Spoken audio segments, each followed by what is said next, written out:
এটি হলো kaiju number 8 এর সিজন 2। যারা যারা সিজন 1টি দেখেননি তারা আগে সেটি দেখে আসতে পারেন, লিংক ডেসক্রিপশনে দেওয়া আছে। ভিডিওটি শুরু করার আগে একটু কথা বলে নি, এই গল্পটা শুধু হাসির খোরাক, মারামারি আর প্রেম ভালোবাসার মধ্যে সীমাবদ্ধ নয়। এটা এমন একটা গল্প যেটা তোমার মনের ভিতরে কৌতূহল জাগিয়ে তুলবে এবং তোমাকে শেষ পর্যন্ত ধরে রাখবে। তাই শুরু করার আগে ছোট্ট একটি অনুরোধ, চ্যানেলটি সাবস্ক্রাইব করে নাও, কারণ আমি যে সময় আর পরিশ্রম দিচ্ছি সেটি যেন তোমাদের ভালো লাগার মধ্যে সার্থক হয়। তাই ভিডিওটি শেষ পর্যন্ত দেখবে। তো আর বেশি দেরি না করে শুরু করা যাক আজকের এই কাহিনী।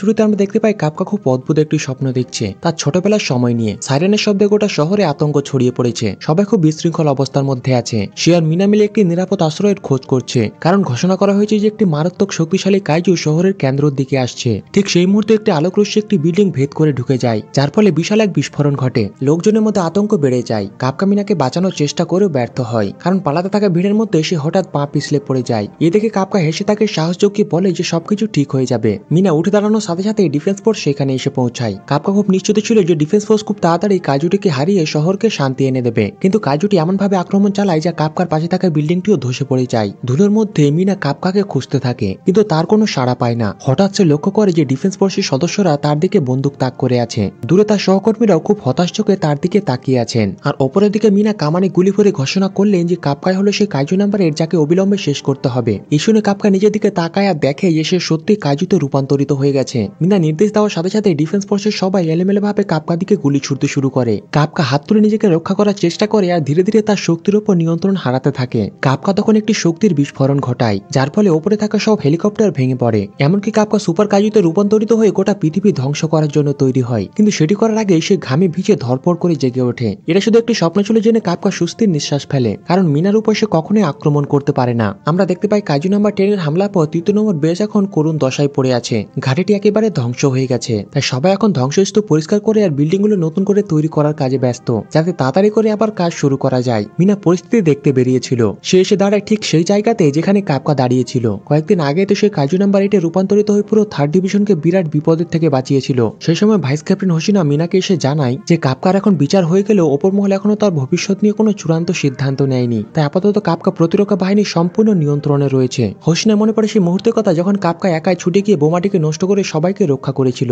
তাই সে স্বীকার করে যে কাফকা লোকটা আস্ত একটা পাগল। কি প্রয়োজন ছিল এইভাবে বীরত্ব দেখানোর? এই ঘটনার পর 3 নম্বর ঘাঁটি পুরোপুরি ধ্বংস হয়ে দলের নতুন সৈন্যদের অন্য দলে যোগ দিতে হয়েছে। হোসিনা এই সুযোগে মিনাকে এটাও জানিয়ে দেয় যে আজই সবাই নতুন ঘাটের উদ্দেশ্যে রওনা হয়েছে। অন্যদিকে রেনু ও ইহারু 4 নম্বর ঘাটির দিকে যাচ্ছিল। রেনুকে মন মরা দেখে ইহারু গাড়ি থামিয়ে একটু পরিবেশ বদলানোর সিদ্ধান্ত নেয়। ইহারু তো অমনি ফোনে ছবি তুলতে শুরু করে, যা দেখে রেনু একেবারে হা হয়ে যায়। ইহারু এমনকি রেনুকে দিয়ে ছবি তোলায় আর নিজেই ক্যামেরার সামনে খুব সতেজ আর ফুরফুরে মেজাজে পোজ দেয়। দুজন যখন একসঙ্গে বসেছিল, ইহারু তখন রেনুকে উৎসাহ দিয়ে বলে যে আরে বাবা খুশি থাক, চিন্তা করার কি আছে। কিন্তু এরপরে ইহারু আচমকা কাফকার কথা ভাবে। সে জানে কাফকার কপালে কি আছে। একবার কাইজুতে পরিণত হলে তো কাফকাকে সাধারণ মানুষের মতো ব্যবহার করা হবে না। এই কথা শুনে রেনু হেসে ওঠে, আর তার মনে পড়ে কাফকার প্রথম দানবে রূপান্তরিত হওয়ার পরের কথাগুলো। তখন নিজে খুব চিন্তিত ছিল এখন কিভাবে সে জীবন কাটাবে। ইহারু তাতে সাই দিয়ে বলে কাফকার মানসিকতা সত্যি ইস্পাতের মতো, সে ভাগ্যকে সহজে মেনে নেওয়ার পাত্র নয়। তারা দুজনে বিশ্বাস করে যে কাফকাকে খুব শীঘ্রই তারা ফিরে পাবে। এরপর তারা দুইজন আবার 4 নম্বর ঘাটির দিকে যাত্রা শুরু করে। রেনু মনে মনে প্রতিজ্ঞা করে যে এখানে সে আরো শক্তিশালী হয়ে উঠবে, যাতে কাফকাকে রক্ষা করার ক্ষমতা তার থাকে। ঘাটিতে পৌঁছে তারা কিকোরুকে মেসেজ করে জানায়, কিন্তু কিকোরু শুধু একটি ইমোজি দিয়ে চুপ করে থাকে আর কিছুই বলে না। তখন তার মনে হয় যে এখন তার আরো শক্তিশালী হওয়ার সময়, যাতে কাফকা কোনোভাবে নিয়ন্ত্রণ হারালে সে তাকে থামাতে পারে। ঠিক সেই সময় এক বিশাল চেহারাওয়ালা লোক খুব ভয়ঙ্কর মুখ করে সেখানে আসে, যা দেখে কিকোরুর ঘাম ছুটে যায়। পরে জানা যায় ইনি 1st ডিভিশনের ভয়েস কমান্ডার হাসেগাওয়া। তিনি কিকোরুকে ক্যাপ্টেনের কাছে নিয়ে যাওয়ার জন্য এসেছেন। কিকোরু জানতো যে 1st ডিভিশন হলো জাপানের প্রধান শক্তি। আমেরিকায় থাকতেও সে তাদের সুনাম শুনেছিল, তাই তার বিশ্বাস হয় যে এখানে সে তার দক্ষতা আরো বাড়াতে পারবে। আর 1st ডিভিশনের ক্যাপ্টেন নিশ্চয়ই কুল স্বভাবের এবং শক্তিশালী কেউ হবেন। কিন্তু যখন দরজা খোলা হয়, ভেতরের দৃশ্য তার সঙ্গে একেবারে মেলে না। ক্যাপ্টেন আর্মি একজন লোক যে সারাদিন চোখ লাল করে গেম খেলে র্যাঙ্ক বাড়ানোর চেষ্টায় মগ্ন থাকে। হাসেগাওয়া তো লজ্জায় পড়ে গেলেন। তিনি কি ব্যাখ্যা করবেন বুঝতে পারছিলেন না, তাই কিকোরুকে বাইরে অপেক্ষা করতে বললেন। এরপর ভেতরে কি হাসেগাওয়া তার দামি গেমিং কনসোল সহ নারুমিকে উড়িয়ে দেয়, কারণ হাসেগাওয়া আগে নারুমিকে ঘর পরিষ্কার করে অতিথিকে স্বাগত জানাতে বলেছিলেন। কিন্তু নারুমি তো নাছোড় বান্দা, সে বলে যে ঘর পরিষ্কার করবে কি করবে না সেটা তার ব্যক্তিগত ব্যাপার। এর ফলে হাসেগাওয়া তাকে আবার একটি লাথি দিলেন। নারুমি প্রচন্ড রেগে গিয়ে বললেন যে তার এত অসুবিধা থাকলে সে যেন নিজে ঘর পরিষ্কার করে দেয়। এটাই ছিল হাসেগাওয়ার জন্য একটি সুযোগ। তিনি সঙ্গে সঙ্গে নারুমকে তুলে ধরে কর্মীদের ঘর পরিষ্কার করার নির্দেশ দিলেন। নিজের খেলনা জিনিসগুলো এইভাবে সরিয়ে নিতে দেখে নারুমি শুধু অসহায়ের মতো চেয়ে থাকে। আর কিকোরু তো তার উচ্চ পদস্থ অফিসারকে এমন অবস্থায় দেখে একেবারে হতাশ হয়ে যায়। তার এমন এলোমেলো চেহারা দেখে কিকোরুর মনে কোনো শ্রদ্ধা আসছিল না। তবুও নারুমি যেহেতু ক্যাপ্টেন, তাই কিকোরু তাকে স্যালুট স্যালুট করে এবং নিজের নাম বলে। তবে নারুমি তার এই কঠোর অভিবাদন চায়নি। তিনি কিকোরুর কাছ থেকে শুধু একটি জিনিস চান। কিকোরু জন বুঝে উঠতে পারছিল না সেটা কি। সেই মুহূর্তে অ্যালার্ম বেজে যায়। সেটি ছিল আক্রমণের সংকেত। তাই নারুমি কিকোরুকে একটি বিশেষ জায়গায় বসতে দিলেন যাতে সে সরাসরি তার লড়াই দেখতে পারে। জানা গেল 15 মিনিট আগে সমুদ্রের কাছে এক বিশাল আকারের কাইজু দেখা গিয়েছে। খবর পাওয়ার সাথে সাথে নারুমি 1 নম্বর ডিভিশনে কৌশল ঠিক করে আর মোকাবিলা করার জন্য পরিকল্পনা তৈরি করে। প্রথমে নারুমি আর কিকোরু হেলিকপ্টার করে লক্ষ্য বস্তুর দিকে রওনা হয়। পিছনে সহায়ক দল হিসেবে থাকবে হাসিকাওয়ার দল, যারা সামরিক গাড়ি করে যায়। প্রতিরক্ষা মন্ত্রক লক্ষ্য বস্তুটিকে অন্যদিকে সরিয়ে নিয়ে যাওয়ার জন্য আর্টিলারি গাড়ি আর মাঝারি পাল্লার মিসাইল প্রস্তুত রেখেছে। শহরের ভেতরে ততক্ষণে লোকজনকে দ্রুত নিরাপদ স্থানে সরে যাওয়ার নির্দেশ দেওয়া হয়। যুদ্ধের জন্য প্রস্তুত হতে সব রাস্তায় চলাচল বন্ধ করে দেওয়া হয়েছে। অন্যদিকে গ্রাউন্ড ডিফেন্স ফোর্সও বহু ট্যাঙ্ক ও স্বচালিত কামান লক্ষ্য করে তাক করে রেখেছে। প্রথমে তারা সাগরের দিক থেকে আসা বিশাল কাইজুটির উদ্দেশ্যে দূরপাল্লার মিসাইল ছোড়ে। এরপর ম্যাগনেটিক কামান থেকে একের পর এক মিসাইল ছোড়া হয় দৈত্যটিকে শহরের পশ্চিমে টেনে নিয়ে যাওয়ার জন্য। কিন্তু কাইজুটি হঠাৎ গতিপথ পাল্টে শহরের কেন্দ্রের দিকে আসতে শুরু করে।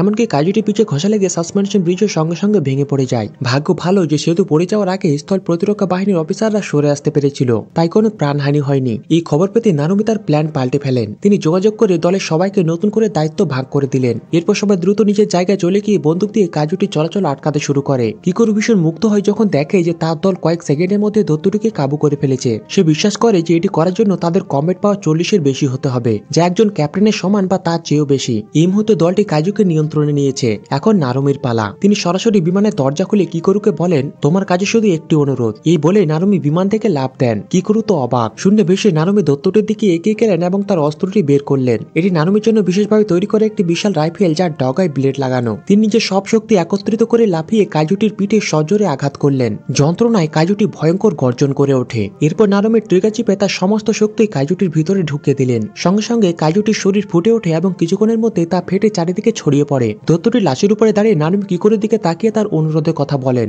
আমার অনুরোধ হলো, কিকোরু, তোমায় যুদ্ধক্ষেত্রে তোমার অপ্রতিরোধ ক্ষমতা দেখাতে হবে। আমার কোনো নম্র কিন্তু অকাজে লোকের দরকার নেই। কিকোরু শুনে খুশি হয় এবং ভাবে যে এবার মজা আসবে। কিন্তু মিশন শেষ হতে নারুমি তার আগের চেহারায় ফিরে আসে। ফোন বের করে দেখে যে লড়াই কেউ তার নাম নিচ্ছে না। এতে সে ভীষণ চটে যায়। উল্টো মিনাই যেন সবার আলোচনার কেন্দ্র, যেন সেই কাইজুকে মেরেছে। নারুমি এক একটা করে কমেন্ট পড়ছিল, লোকেরা তার সম্পর্কে কি বলছে দেখার জন্য। কিকোরু এটা দেখে হতাশ হয় এবং ভাবে জাপানের সবচেয়ে শক্তিশালী ক্যাপ্টেন ফলোয়ার্সদের জন্য কান্না করছে। ঠিক তখনই নারুমির পাশে থাকা ফোনটি বেজে ওঠে, কিন্তু নারুমি তা ধরে না। সে বুঝে যায় এটি নিশ্চয়ই ইজিপুরের কোনো বিরক্তিকর মিটিং এর কল। তার কথা শেষ না হতে ইজি সেখানে পৌঁছে নারুমিকে লাথি দিয়ে উড়িয়ে দেয়। ইজি বলেন যে এটা একটা অত্যন্ত গুরুত্বপূর্ণ মিটিং, তাই তিনি নারুমির কলা চেপে ধরে টেনে নিয়ে যেতে থাকেন, কারণ এই মিটিং এ কাজু নাম্বার 8 এর ভাগ্য নির্ধারণ হবে। অন্যদিকে কাপকা খুব বিরক্ত।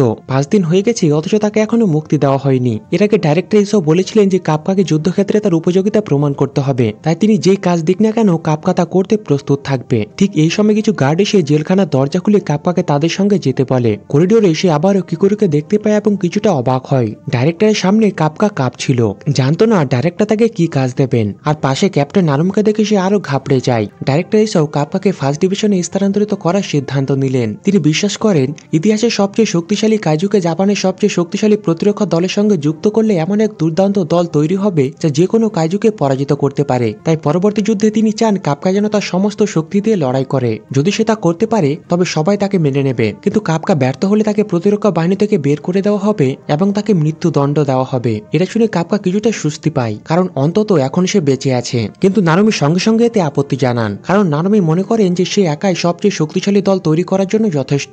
কিন্তু এইসব জোর দিয়ে বলেন যে নারুমির একার ক্ষমতা যথেষ্ট নয়, কারণ তার মনে হচ্ছে আজকাল কাইজু খুব অস্বাভাবিক আচরণ করছে। কাইজু নম্বর 9 মানুষের ছদ্মবেশে সমাজে লুকিয়ে আছে, আর কাইজু নম্বর 10 সরাসরি প্রতিরক্ষা বাহিনীর উপরে আক্রমণ করে ব্যাপক ক্ষতি করেছে। এদিকে বোঝা যায় যে তারা এমনভাবে শক্তিশালী হচ্ছে যা নিয়ন্ত্রণ করা কঠিন। যদি তারা অসাবধান হয় তবে মানব জাতির জন্য এক বিশাল বিপর্যয় নেমে আসবে। এই কথা শুনে নারুমি কিছুটা হতাশ হলেন, কারণ ডাইরেক্টর তাকে বিশ্বাস করেন না। নারুমি মনে করেন সবচেয়ে ভালো উপায় হবে যে কাপকার ভেতরে থাকা কাইজু নাম্বার 8 কে অস্ত্রে পরিণত করা। কিন্তু কাপকা তা অস্বীকার করে বলে যে এখনই সে মরতে পারে না, কারণ তার সহকর্মীরা এখনো তাকে বিশ্বাস করে এবং তার ফিরে আসার অপেক্ষায় আছে। তাছাড়াও কাপকার একটি গুরুত্বপূর্ণ প্রতিশ্রুতিও পূরণ করতে বাকি আছে, সেটা হলো মিনার পাশে একজন সহকর্মী হিসেবে থেকে একসঙ্গে লড়াই করা। তাই কাপকা চায় যে নারুমি যেন তাকে দলের একজন সদস্য হিসেবে মেনে নেন। কাপকা এত দৃঢ় প্রতিজ্ঞ হওয়া সত্ত্বেও নারুমি তাচ্ছিল্যের সঙ্গে দীর্ঘশ্বাস ফেললেন। কাপকার জেদ বা ঘোষণার কোনো তোয়াক্কা তিনি করলেন না, বরং তিনি চাইলেন যে কাপকা যেন যুদ্ধক্ষেত্রে তার আসল ক্ষমতা প্রমাণ করে দেখায়। আর হ্যাঁ, যদি আগের বারের মতো কাপকা আবার নিয়ন্ত্রণ হারায় তাহলে নারুমি কসম কেটে বলে যে কাপকাকে নিজের পোশাকে পরিণত করবে। এই কথা শুনে কাপকা মাথা নত করে নারুমিকে ধন্যবাদ জানায় তাকে দলে নেওয়ার নেওয়ার জন্য। এদিকে মিনাও খবর পায় যে কাপকা ও অন্য অফিসাররা সফলভাবে নতুন দলে যোগ দিয়েছে। তাই মিনা ভাবে এইভাবে স্থির হয়ে থাকলে চলবে না। সেই কারণে সে ভাইস ক্যাপ্টেন হোসিনাকে সঙ্গে নিয়ে অনুশীলনের জন্য বেরিয়ে পড়ে। অন্যদিকে কিকুরু ফার্স্ট ডিভিশনে জীবনযাপনের জন্য দরকারি সব জিনিসপত্র গুছিয়ে বাড়িতে ফিরে আসে। রওনা হওয়ার ঠিক আগে কিকুরু তার প্রয়াত মায়ের ছবির দিকে এক ঝলক তাকিয়ে দেখে। তিনি ছিলেন ডাইরেক্টরের স্ত্রী এবং একই সঙ্গে একজন অসাধারণ শক্তিশালী অফিসার। দুঃখের বিষয় হলো 10 বছর আগে কাইজুর সঙ্গে এক যুদ্ধে তিনি প্রাণ হারিয়েছেন। এই সময় শহরের ভিতরে আবারও মৃত ভূমিকম্পন শুরু হয়। প্রথম দিকে সাধারণ মানুষ এতে একেবারেই চিন্তিত ছিল না, কারণ আজকাল কাইজুর আনাগোনা লেগেই আছে। তাদের বিশ্বাস ছিল যে প্রতিরক্ষা বাহিনী খুব শীঘ্রই এদের শেষ করে দেবে। কিন্তু কম্পন যত বাড়তে থাকে তত একের পর এক উঁচু বিল্ডিং ভেঙে পড়তে শুরু করে। এই দৃশ্য দেখে লোকজন পালাতে শুরু করে। কম্পন শেষ হতেই শহরের একদম মাঝখানে এক বিশাল গর্ত তৈরি হয়ে যায়। আশপাশে থাকা মানুষজন বুঝতে পারে না যে হঠাৎ করে এটা কি হলো। তারা যখন গর্তের কাছাকাছি গিয়ে দেখে তখন বুঝতে পারে যে গর্তটা এত গভীর যে তল দেখা যাচ্ছে না। এক মেয়ে সঙ্গে সঙ্গে তার ফোন বের করে জুম করে, ফলে দেখতে পায় যে অন্ধকারের মধ্যে থেকে জোড়ায় জোড়ায় চোখ আস্তে আস্তে স্পষ্ট হচ্ছে।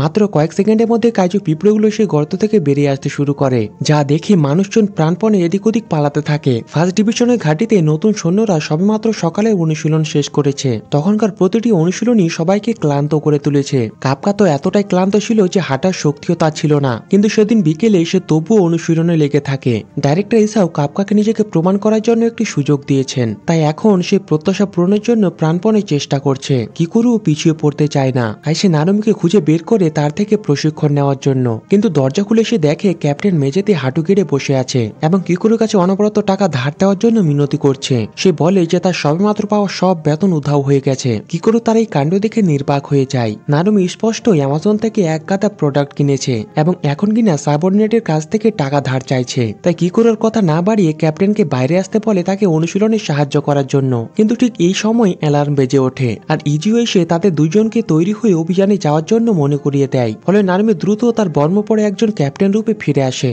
এবং সে তার পুরো দলকে আদেশ দেয় যেন একটা দানবকে না ছেড়ে সবাইকে সাফ করে দেওয়া হয়। মাত্র কয়েক মিনিটের মধ্যে ফার্স্ট ডিভিশন সে গর্তের কাছে পৌঁছায় আর ততক্ষণে কাজের দল আশেপাশে ছড়িয়ে গিয়ে শহরে মানুষের উপরে আক্রমণ শুরু করে দিয়েছে। সাধারণ মানুষকে নিরাপদে সরিয়ে নিয়ে যাওয়ার জন্য সব ব্যবস্থা শহর কর্তৃপক্ষ পুরোপুরি করে রেখেছিল, কিন্তু জায়গাটা তো আসলে খুব জনবহুল এলাকা। তার মুহূর্তের মধ্যে শেল্টারগুলো লোকে ফুল হয়ে যায়, ফলে বাকি মানুষদের অন্য একটা আশ্রয়ের দিকে ছুটতে হয়। এই ছোটাছুটির মধ্যে একটা ছোট মেয়ের পায়ে আঘাত পায়। তখন তার ভাই তাকে ভরসা জুগিয়ে যাচ্ছিল, বলছিল যে নিশ্চিত থাকো, ফার্স্ট ডিভিশন নিশ্চয় চলে আসবে আর ক্যাপ্টেন নানুমি একবার এসে গেলে এই সমস্ত কাজগুলোকে বিদায় দিয়ে দেবে। ঠিক তখনই পিছনে একটা বিশাল পিঁপড়ে কাইজু এসে হাজির। ছেলেটা তখন সাহস করে বোনকে আড়াল করে সামনে দাঁড়ায়। চরম হতাশার মধ্যেও সে বিশ্বাস রেখেছিল যে নানুমি আসবেই। আর সত্যি নানুমি তার অস্ত্র হাতে ঠিক সময় এসে পড়েন এবং এমন এক ভয়ঙ্কর আঘাত হানেন যে কাইজুটি সেখানেই শেষ হয়ে যায়। অবশ্য নানুমি জনগণের কাছ থেকে ধন্যবাদ পাওয়ার আশা করে না। তিনি শুধু চেয়েছিলেন ছেলেটা যেন বাড়ি গিয়ে তার মায়ের ফোন নিয়ে ফেসবুকে 10 বার পোস্ট করে বলে যে ক্যাপ্টেন নানুমি হ্যান্ডসাম এবং কুল।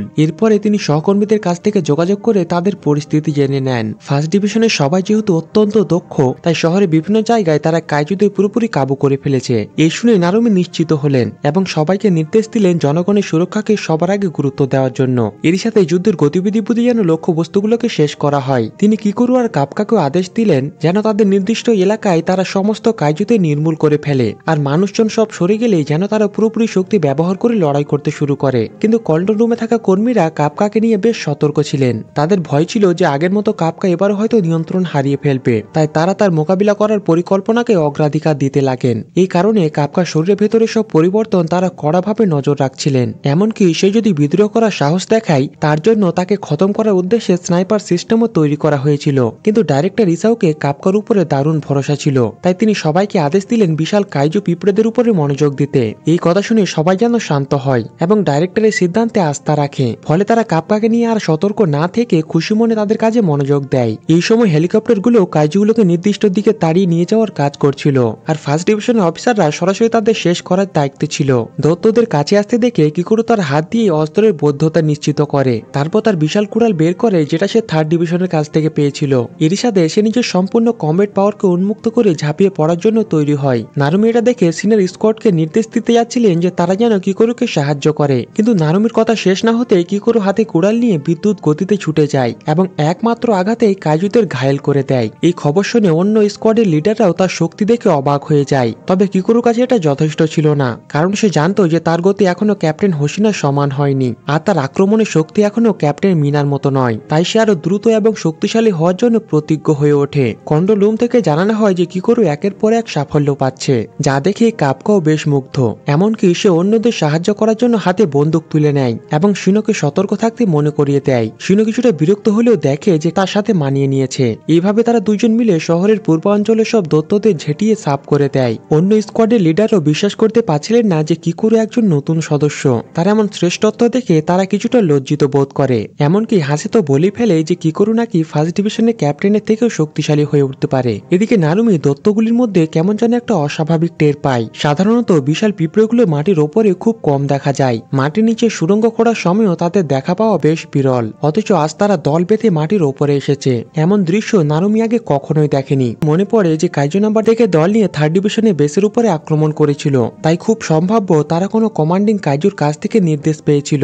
এদিকে ওয়েস্টার্ন এরিয়াতে কাইজু পিঁপড়েগুলোকে এখন ডিস্ট্রাকশন স্কোয়াডের দিকে নিয়ে আসা হয়, আর ফার্স্ট ডিভিশনের যোদ্ধারা তাদের মোকাবিলা করার জন্য অস্ত্র শস্ত্র নিয়ে তৈরি। কাপকা অবশ্য এমন চিন্তিত যে তার হাত পা কাঁপতে থাকে এবং নড়াচড়া করতে পারে না। অন্যদিকে কন্ট্রোল রুমে নেতারা কাপকার শরীরের ভেতরে কাইজু নাম্বার 8 এর পারফরমেন্স দেখার জন্য অধীর আগ্রহে অপেক্ষা করছে। কাপকা এটা জানতো যে এটা ডাইরেক্টরের দ্বারা একটি সুযোগ, তাই সে নিজেকে শান্ত করে। এরপর সে সর্বশক্তি দিয়ে শরীরের একটি অংশ পরিবর্তন করে কাইজুর দিকে ঝাঁপিয়ে পড়ে। কিন্তু কাপকার ঘুষটা যেন স্পর্শ করার মতো ছিল। কন্ট্রোল রুমে থাকা লোকেরা ভাবে কাপকা পুরোপুরি ট্রান্সফর্ম না হয়ে কেন পিঁপড়েগুলোকে আক্রমণ এড়াতে বারবার দৌড়াচ্ছে। আসলে কাপকা শুধু আংশিক ট্রান্সফর্মই করতে চায়, সে পুরোপুরি ট্রান্সফর্ম করার সাহস পায় না। কারণ টেস্টের সময়কার মতো সে যদি নিজের নিয়ন্ত্রণ হারিয়ে ফেলে তবে এখানকার অনেকজন বিপদে পড়ে যাবে। কিন্তু সে বুঝতে পারে না যে এখন দ্বিধা করার সময় নেই। মিনার পাশে দাঁড়াতে হলে তাকে দ্রুত নিজের শক্তির প্রমাণ করতে হবে। কাপকার সঙ্গে সঙ্গে নিজের শরীরে প্রচুর শক্তি সঞ্চয় করে রূপ পরিবর্তন করার চেষ্টা করে, কিন্তু কেন যেন ট্রান্সফরমেশনের স্তরটা হঠাৎ ভেঙে যায়। ফলে কাপকা আবার মানুষের রূপে ফিরে আসে। তুমি চমকে ওঠে এবং বুঝতে পারে যে এই কাইজুটি কাপকার কাইজু নাম্বার 8 কে টার্গেট করেছে।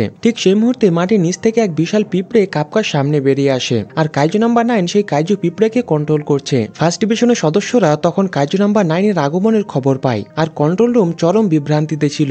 কারণ কাইজু নাম্বার 9 ফিরে এসেছে এবং আগের চেয়েও বেশি বিপজ্জনক হয়ে। জানা যায় যে সে আসলে কাইজু নাম্বার 8 এর উপস্থিতি টের পেয়ে উপরে উঠে এসেছে। সে কাপকাকে জিজ্ঞেস করে সে কাইজু নাম্বার 8 কিনা, এবং উত্তরে অপেক্ষা না করে সে কাপকার কাঁধে এক গুলি করে। সেই যন্ত্রণায় কাপকা চিৎকার করে ওঠে। কাপকা ভাবে যে তাকে যত তাড়াতাড়ি সম্ভব ট্রান্সফর্ম করতে হবে, না হলে সে নিশ্চিত মারা যাবে। কিন্তু কাপকা যতবার চেষ্টা করুক না কেন সে বারবার ব্যর্থ হয় এবং পুরনো রূপে ফিরে আসে। কন্ট্রোল রুম দ্রুত নারুমিকে জানায় যে যদি কেউ সাহায্য না করে তবে তারা কাইজু নাম্বার 8 কে হারাবে। তাই নারুমি কাপকাকে সাহায্য করার জন্য তার কাছে যাওয়ার সিদ্ধান্ত নেয়। তাছাড়াও নাম্বার 9 এক খুব শক্তিশালী কাইজু, যাকে মোকাবিলা করা সহজ নয়। কিন্তু যাওয়ার আগে একে আরেকটি পিঁপড়ে মাটির নিচ থেকে বেরিয়ে আসে। আশ্চর্যের বিষয় হলো এটাও কাপকার কাছে থাকা নাম্বার 9 এর মতো দেখতে। নারুমি অবাক হয়ে ভাবে যে এটি কি নিজেকে দুটো শরীরে বিভক্ত করতে পারে, নাকি শুরু থেকে দুটো নম্বর 9 একসাথে ছিল। ফার্স্ট ডিভিশন যে কাইজু পিঁপড়েগুলোকে মেরেছিল সেগুলি আবার যেন পুনর্জীবিত হয়ে ওঠে। তাদের শরীরের রং পরিবর্তন হয়ে যায় এবং আগের চেয়েও অনেক শক্তিশালী হয়ে যায়। কন্ট্রোল রুম বুঝতে পারে যে থার্ড ডিভিশন আগে লড়াইয়ের সময় কাইজু নাম্বার 9 এর ক্ষমতা সম্পর্কে রিপোর্ট করেছিল যে এই মনস্টার পুনর্জীবিত করতে পারে এবং তাদের শক্তি বাড়াতে পারে। তবে এবার নাম্বার 9 পুরো যুদ্ধটার মোড় ঘুরিয়ে দিয়েছে, যা প্রমাণ করে যে সে কতটা শক্তিশালী। আর নারুমি এই প্রথম শক্তিশালী আর বিপজ্জনক শত্রুর মুখোমুখি হয়। অন্যদিকে কাপকা দল নতুন জেগে ওঠা দানবগুলোকে মারতে থাকে। এরই সাথে কাপকাকে তাদের কভার দিতে হয়, কারণ সে এখনো ট্রান্সফর্ম হতে পারছে না। কিন্তু কাইজু নাম্বার 9 কয়েকটি গুলি ছুড়ে কাপকার টিমের সদস্যদের মেরে ফেলে। এবার সে কাপকার শরীরের ভেতরে বিশাল শক্তিটা কেড়ে নেওয়ার জন্য তাকে মারতে এগিয়ে যায়। যদিও কাপকা দ্রুত কাইজু নাম্বার 9 এর বুলেটটি এড়িয়ে যায়, তবুও কাইজু নাম্বার 9 একটি দানব পিঁপড়ে দিয়ে তাকে ধাক্কা মারিয়ে একটি ট্রাফিক সাইনবোর্ডের সঙ্গে আছড়ে মারে। সত্যি বলতে কাইজু নাম্বার 9 এর আক্রমণগুলো এতটাই শক্তিশালী এবং চোখের পলকে ঘটে যে কাপকা বুঝে ওঠার সুযোগ পায় না। তার উপর সে শত চেষ্টা করেও ট্রান্সফর্ম হতে পারছে না, যার ফলে পরিস্থিতি আরো কঠিন হয়ে ওঠে। ডাইরেক্টর ইসাও কাপকাকে সাহায্য করতে যুদ্ধের ময়দানে নামতে চান, কিন্তু তার অধীনস্থরা তাকে বাধা দেয়। কারণ এর আগে কাপকার সাথে লড়াইয়ের সময় তিনি অনেক বেশি শক্তি ব্যবহার করে ফেলেছিলেন। তাই এবার যদি তিনি নিজের ভেতরে দানবীয় শক্তিকে আবার ব্যবহার করেন তবে নিশ্চিতভাবে তার জীবন বিপন্ন হতে পারে। ডাইরেক্টরও সেটা জানেন, তাই এই মুহূর্তে তিনি শুধু কাপকার উপরে ভরসা রাখেন। তবে কাপকা এই মুহূর্তে নাম্বার 9 এর এক মারাত্মক আক্রমণের মুখোমুখি হচ্ছে। কিন্তু কাইজু নাম্বার 9 তার আক্রমণ শুরু করার আগেই কি করে তার অস্ত্র দিয়ে 9 কে দুই টুকরো করে দেয়। অবশ্যই সামান্য আঘাতে 9 কে শেষ করা যায় না। 9 কি করে দেখে পরিচিত মনে হয় তাকে জিজ্ঞেস করে সে আসলে কে। কি করে উত্তর দেয় সেই পরিচয়টা এখন আর জরুরি নয়, কারণ এখনই সে 9 কে শেষ করবে। অন্যদিকে 9 এর একটি ক্লোন নারুমিকে আটকে রেখেছে এবং ক্লোনটা ভাবে নারুমিকে দ্রুত শেষ করে কাপকার কাছে যাবে। এই কথা শুনে নারুমি তাচ্ছিল্যের স্বরে বলে, আমি কাপকার বস এবং তুমি আমাকে হারানোর কথা ভাবছো। 9 সে কথায় কান না দিয়ে নারুমিকে লক্ষ্য করে গুলি ছুটতে শুরু করে, কিন্তু নারুমি দ্রুত পাশের বিল্ডিং এ লাফিয়ে উঠে নারুমি নারুমিকে কথার মাধ্যমে ঘায়েল করতে লাগে। নাইন অবাক হয়ে ভাবে নারুমিকে নম্বর 8 এর চেয়েও শক্তিশালী। এই কথা শুনে নারুমি রেগে যায়। সে তার অস্ত্র নিয়ে নিচে লাফিয়ে নেমে আসে এবং নাইনের সাথে সরাসরি শক্তির পরীক্ষা শুরু করে। নারুমি যে কাজু নাম্বার 9 এর সাথে সংঘর্ষে জড়িয়েছে সে খবর দ্রুত ডাইরেক্টর ইসাওর কাছে পৌঁছে যায়। আর অন্যদিকে তার মেয়ে কিকোরু এবং কাপকা দুইজনে নাইনের অন্য একটি দেহের সঙ্গে মুখোমুখি হচ্ছে। ইসাও চাইছিলেন যুদ্ধক্ষেত্রে ছুটে যেতে, কিন্তু নিজেকে নিয়ন্ত্রণ করেন, কারণ এটা একটা বড় চ্যালেঞ্জ যা বর্তমান তরুণ প্রজন্মকে নিজের শক্তিতে পার করতে হবে। এদিকে কিকোরু কাপকার বর্তমান অবস্থা জিজ্ঞেস করে, আর কাপকা স্বীকার করেন যে সে বারবার রূপান্তরের চেষ্টা করেও ব্যর্থ হচ্ছে। তাই কিকোরু সন্দেহ করে যে নাম্বার 9 নিশ্চয়ই কাপকার কাইজু শক্তির উপরে কোনোভাবে প্রভাব ফেলছে। ঠিক এই সময় নাম্বার 9 তার শরীরের অংশ বিশেষগুলো তাদের দুইজনের দিকে ছুড়ে মারে, তাই তারা পাশে ছড়িয়ে পড়ে নিজেকে বাঁচাতে লাগে। কিকোরু তখন একটা পরিকল্পনা জানায়, সে নাইনকে আঘাত করে তাকে আটকে রাখার চেষ্টা করবে, যাতে এই সুযোগে নাইন পুরোপুরি সুস্থ হওয়ার আগেই কাপকা রূপান্তর হতে পারে, কারণ নাইনকে হারাতে হলে কাপকার শক্তি অপরিহার্য। শুনেই কাপকা রাজি হয়ে যায় এবং কিকোরুর সাথে একসাথে শত্রুর দিকে ঝাঁপিয়ে পড়ে। নাইন অভিযোগ করে যে কাপকার দল দুই বানাম এক লড়ে অন্যায় করছে, তাই সে তার মাথা আলাদা করে দুটি ভিন্ন দিকে লড়াই করার জন্য বিভক্ত হয়ে যায়। কাপকা তো কেবল মানুষের শরীর নিয়ে লড়ছিল, তাই সে নাইনের আক্রমণ সহ্য করতে পারছিল না। এমনকি কিকোরু নাইনের অদৃশ্য আক্রমণগুলি প্রতিহত করতে গিয়ে সংগ্রাম করছিল। নাইন তো কিকোরুর পিছনে ঘুরে গিয়ে একদম লক্ষ্য ভেদ করে আঘাত করে, ফলে সে আহত হয়ে যায়। নাইন ভাবে কিকোরু হয়তো ধরাশায়ী হয়েছে, তাই সে নিজের শরীরকে বদলানোর প্রস্তুতি নেয়, কিন্তু তখনই অপ্রত্যাশিতভাবে কিকোরু তার মাথার উপরে লাফিয়ে উঠে একের পর এক আঘাত হানে, ফলে নাইনের শরীরটা ছিন্ন ভিন্ন হয়ে যায়। কিকোরু আর নিজেকে অসহায়ের মতো দেখতে চায় না, তাই সে এবার নিজের শক্তি ব্যবহার করে সবাইকে রক্ষা করবে। আগে কিকোরুর মা ছিলেন একজন অসাধারণ যোদ্ধা, যিনি বহু যুদ্ধে জয় এনেছিলেন। তিনি তার মধ্যে কাজু নাম্বার 4 এর শক্তি ধারণ করতেন, যা ছিল ডিফেন্স টিমের অন্যতম শক্তিশালী অস্ত্র। যখনই কিকোরুর মা টিভিতে আসতেন, কিকোরু বন্ধুদের খুব আনন্দের সাথে দেখাতো যে ওটা তার মা। সেই রাতে কিকোরুর মা সারাদিন কঠিন লড়াইয়ের পর বাড়িতে ফিরলেন, শুধু কিকোরুকে দেখে তার সব ক্লান্ত দূর হয়ে যেত। যদিও ইসাও মনে করিয়ে দিলেন যে মায়ের বিশ্রামের প্রয়োজন, কারণ তিনি খুব ক্লান্ত। তবুও মা মেয়ে দুজনেই খুব উৎসাহের সাথে খেলাধুলা করতে থাকে। ইসাও খুশি মনে তাদের সেই আনন্দ উপভোগ করার সুযোগ দিলেন। কিকোরু তখন তার মাকে জানায় যে আজ তার বন্ধুরা টিভিতে মাকে দেখে খুব প্রশংসা করেছিল এবং বলেছিল যে মা নাকি দারুণ কুল। এই কথা শুনে কিকোরু খুব গর্বিত অনুভব করেছিল। হঠাৎ সে মায়ের হাতে এক আঘাত দেখতে পায়। মা তখন বললেন যে আজ তাকে এক বিশাল শক্তিশালী কাইজুর সাথে লড়াই করতে হয়েছিল। তখনই কিকোরু মনস্থির করে যে সে বড় হয়ে ডিফেন্স ফোর্সে যোগ দেবে এবং মাকে রক্ষা করবে। মেয়ের এমন কথা শুনে মা খুব খুশি হলেন এবং কথা দিলেন যে কিকোরু বিপদে পড়লেও তিনি তাকে বাঁচাতে ছুটে আসবেন। সেই থেকে কিকোরু মায়ের সান্নিধ্যে খুব সুখের সময় কাটাতে শুরু করে। ইসাও স্বভাবতই কম কথা বলতেন, কিন্তু মেয়ের বেড়ে ওঠা তিনি সবসময় খুব খেয়াল করতেন। এরপর একদিন কাজু নম্বর 600 এক মারাত্মক যুদ্ধে সাধারণ মানুষকে বাঁচাতে গিয়ে কিকোরু মা আত্মত্যাগ করেছিলেন। তার এই আত্মত্যাগ না থাকলে ক্ষতির পরিমাণ অনেক বেশি হতে পারত। এই খবর ছড়িয়ে পড়লে সারা বিশ্ব থেকে তাদের পরিবারের প্রতি সমবেদনা আসতে থাকে এবং বিভিন্ন জায়গায় তার স্মৃতি স্তম্ভ তৈরি হয়। সেই সময় কিকোরু খুব ভেঙে পড়েছিল, কারণ সে মাকে রক্ষা করা নিজের প্রতিশ্রুতি রাখতে পারেনি। ইসাও একদম চুপ ছিলেন, কারণ তিনি বুঝতেন যে তার স্ত্রী দুনিয়ার জন্য নিজের জীবন দিয়েছেন। তাই কিকোরু চোখের পানি মুছে শপথ করে যে সে মায়ের জায়গা নেবে এবং সবচেয়ে শক্তিশালী যোদ্ধা হয়ে সবাইকে রক্ষা করবে। তাই এখন কিকোরু সে পুরনো প্রতিশ্রুতি রাখার সময়। তাই হাতে অস্ত্র নিয়ে সে কাইজুটির শরীরে বিভিন্ন অংশ কেটে ফেলেছিল, কিন্তু হঠাৎ করে কাইজুটি ফুলে ওঠে, যার ফলে কিকোরু ভারসাম্য হারিয়ে ফেলে। এটা দেখে কাপকা দ্রুত এগিয়ে এসে নাইনকে জোরে একটি লাথি মারে যাতে কিকোরুকে সাহায্য করা যায়। এর ফলে কাপকা এতটাই আঘাত পায় যে সে আর নিজের পা উঠাতে পারে না, কিন্তু কিকোরু সেই সুযোগকে কাজে লাগিয়ে দ্রুত দৈত্যটির পিছনের দিকে চলে যায় এবং তার গলায় অস্ত্র চেপে ধরে। এরপর সে ঘূর্ণির মতো অসংখ্য আঘাত করে নম্বর 9কে টুকরো টুকরো করে দেয়। এরপরে সে কাপকাকে দ্রুত রূপান্তর সম্পন্ন করতে বলে। 9 নম্বর আবার সুস্থ হয়ে ওঠার আগে কাপকা তখন কিকোরু দেওয়ার সুযোগ হাতছাড়া করতে চায় না, তাই সে সর্বশক্তি দিয়ে রূপান্তরের চেষ্টা করে। কিন্তু কাপকা যখন প্রায় পুরোপুরি রূপান্তরিত হতে চলেছে, ঠিক তখনই তার ভেতরে থাকা পরজীবী কাইজুটি তাকে পুরোপুরি থামিয়ে দেয়। এমনকি সেটা কাপকাকে একটা বিভ্রান্ত দেখায় যে সে নাকি তার দলের সব সাথীদের হত্যা করে ফেলেছে। এটা দেখে কাপকা এতটাই ভয় পেয়ে যায় যে সে আর রূপান্তরিত হওয়ার সাহস পায় না। ফলস্বরূপ সে আবারও ব্যর্থ হয় এবং কাইজু রূপ নিতে পারে না। তখন সে বুঝতে পারে যে তার ট্রান্সফর্ম না হওয়ার কারণ কাইজু নাম্বার 9 নয়, বরং সে নিজেই। এদিকে কন্ট্রোল রুমের কর্মীরা কাপকার জন্য চিন্তিত হয়ে পড়েছিল, ভয় পাচ্ছিল যে সে বিপদে পড়তে পারে। একজন উচ্চপদস্থ অফিসার তো বলে দেন যে আর কাপকাকে ব্যবহার করা উচিত নয়। এই সময় নারুমি কন্ট্রোল রুমে যোগাযোগ করে বলেন যে তিনি ওখানে যাবেন এবং বিষয়টা দেখবেন, কারণ তিনি চান না যে দলের নতুন সদস্যদের সব দায়িত্ব নিতে হোক। কথা শেষ করে তিনি তার শুটে 98% শক্তি রিলিজ করেন। নারুমি যে সর্বশক্তি সক্রিয় করেছেন তা জানতে পেরে কন্ট্রোল রুম তাকে লড়াইয়ে সাহায্য করার জন্য পুরো এলাকা সিল করে দেন। এই মুহূর্তে নারুমি আক্রমণের জন্য প্রস্তুত হলেন এবং লক্ষ্য বস্তুর দিকে বিদ্যুতের গতিতে ছুটে গেলেন। হাতে অস্ত্র নিয়ে তিনি এমন একটা কোপ মারেন যে দৈত্যটার একটা পা কেটে যায়। নম্বর 9 সঙ্গে সঙ্গে বুঝতে পারে যে নারুমির তলোয়ার আঘাত করার পর লক্ষ্য বস্তুকে পুড়িয়ে দেয়, তাই সে সঙ্গে সঙ্গে পিছনের দিকে সরে গিয়ে দূর থেকে আক্রমণ করার চেষ্টা করে। সে কাছে গিয়ে লড়াই করতে সাহস পায় না, কিন্তু নারুমির বিশেষ অস্ত্র রাইফেলের সাথে যুক্ত ছিল,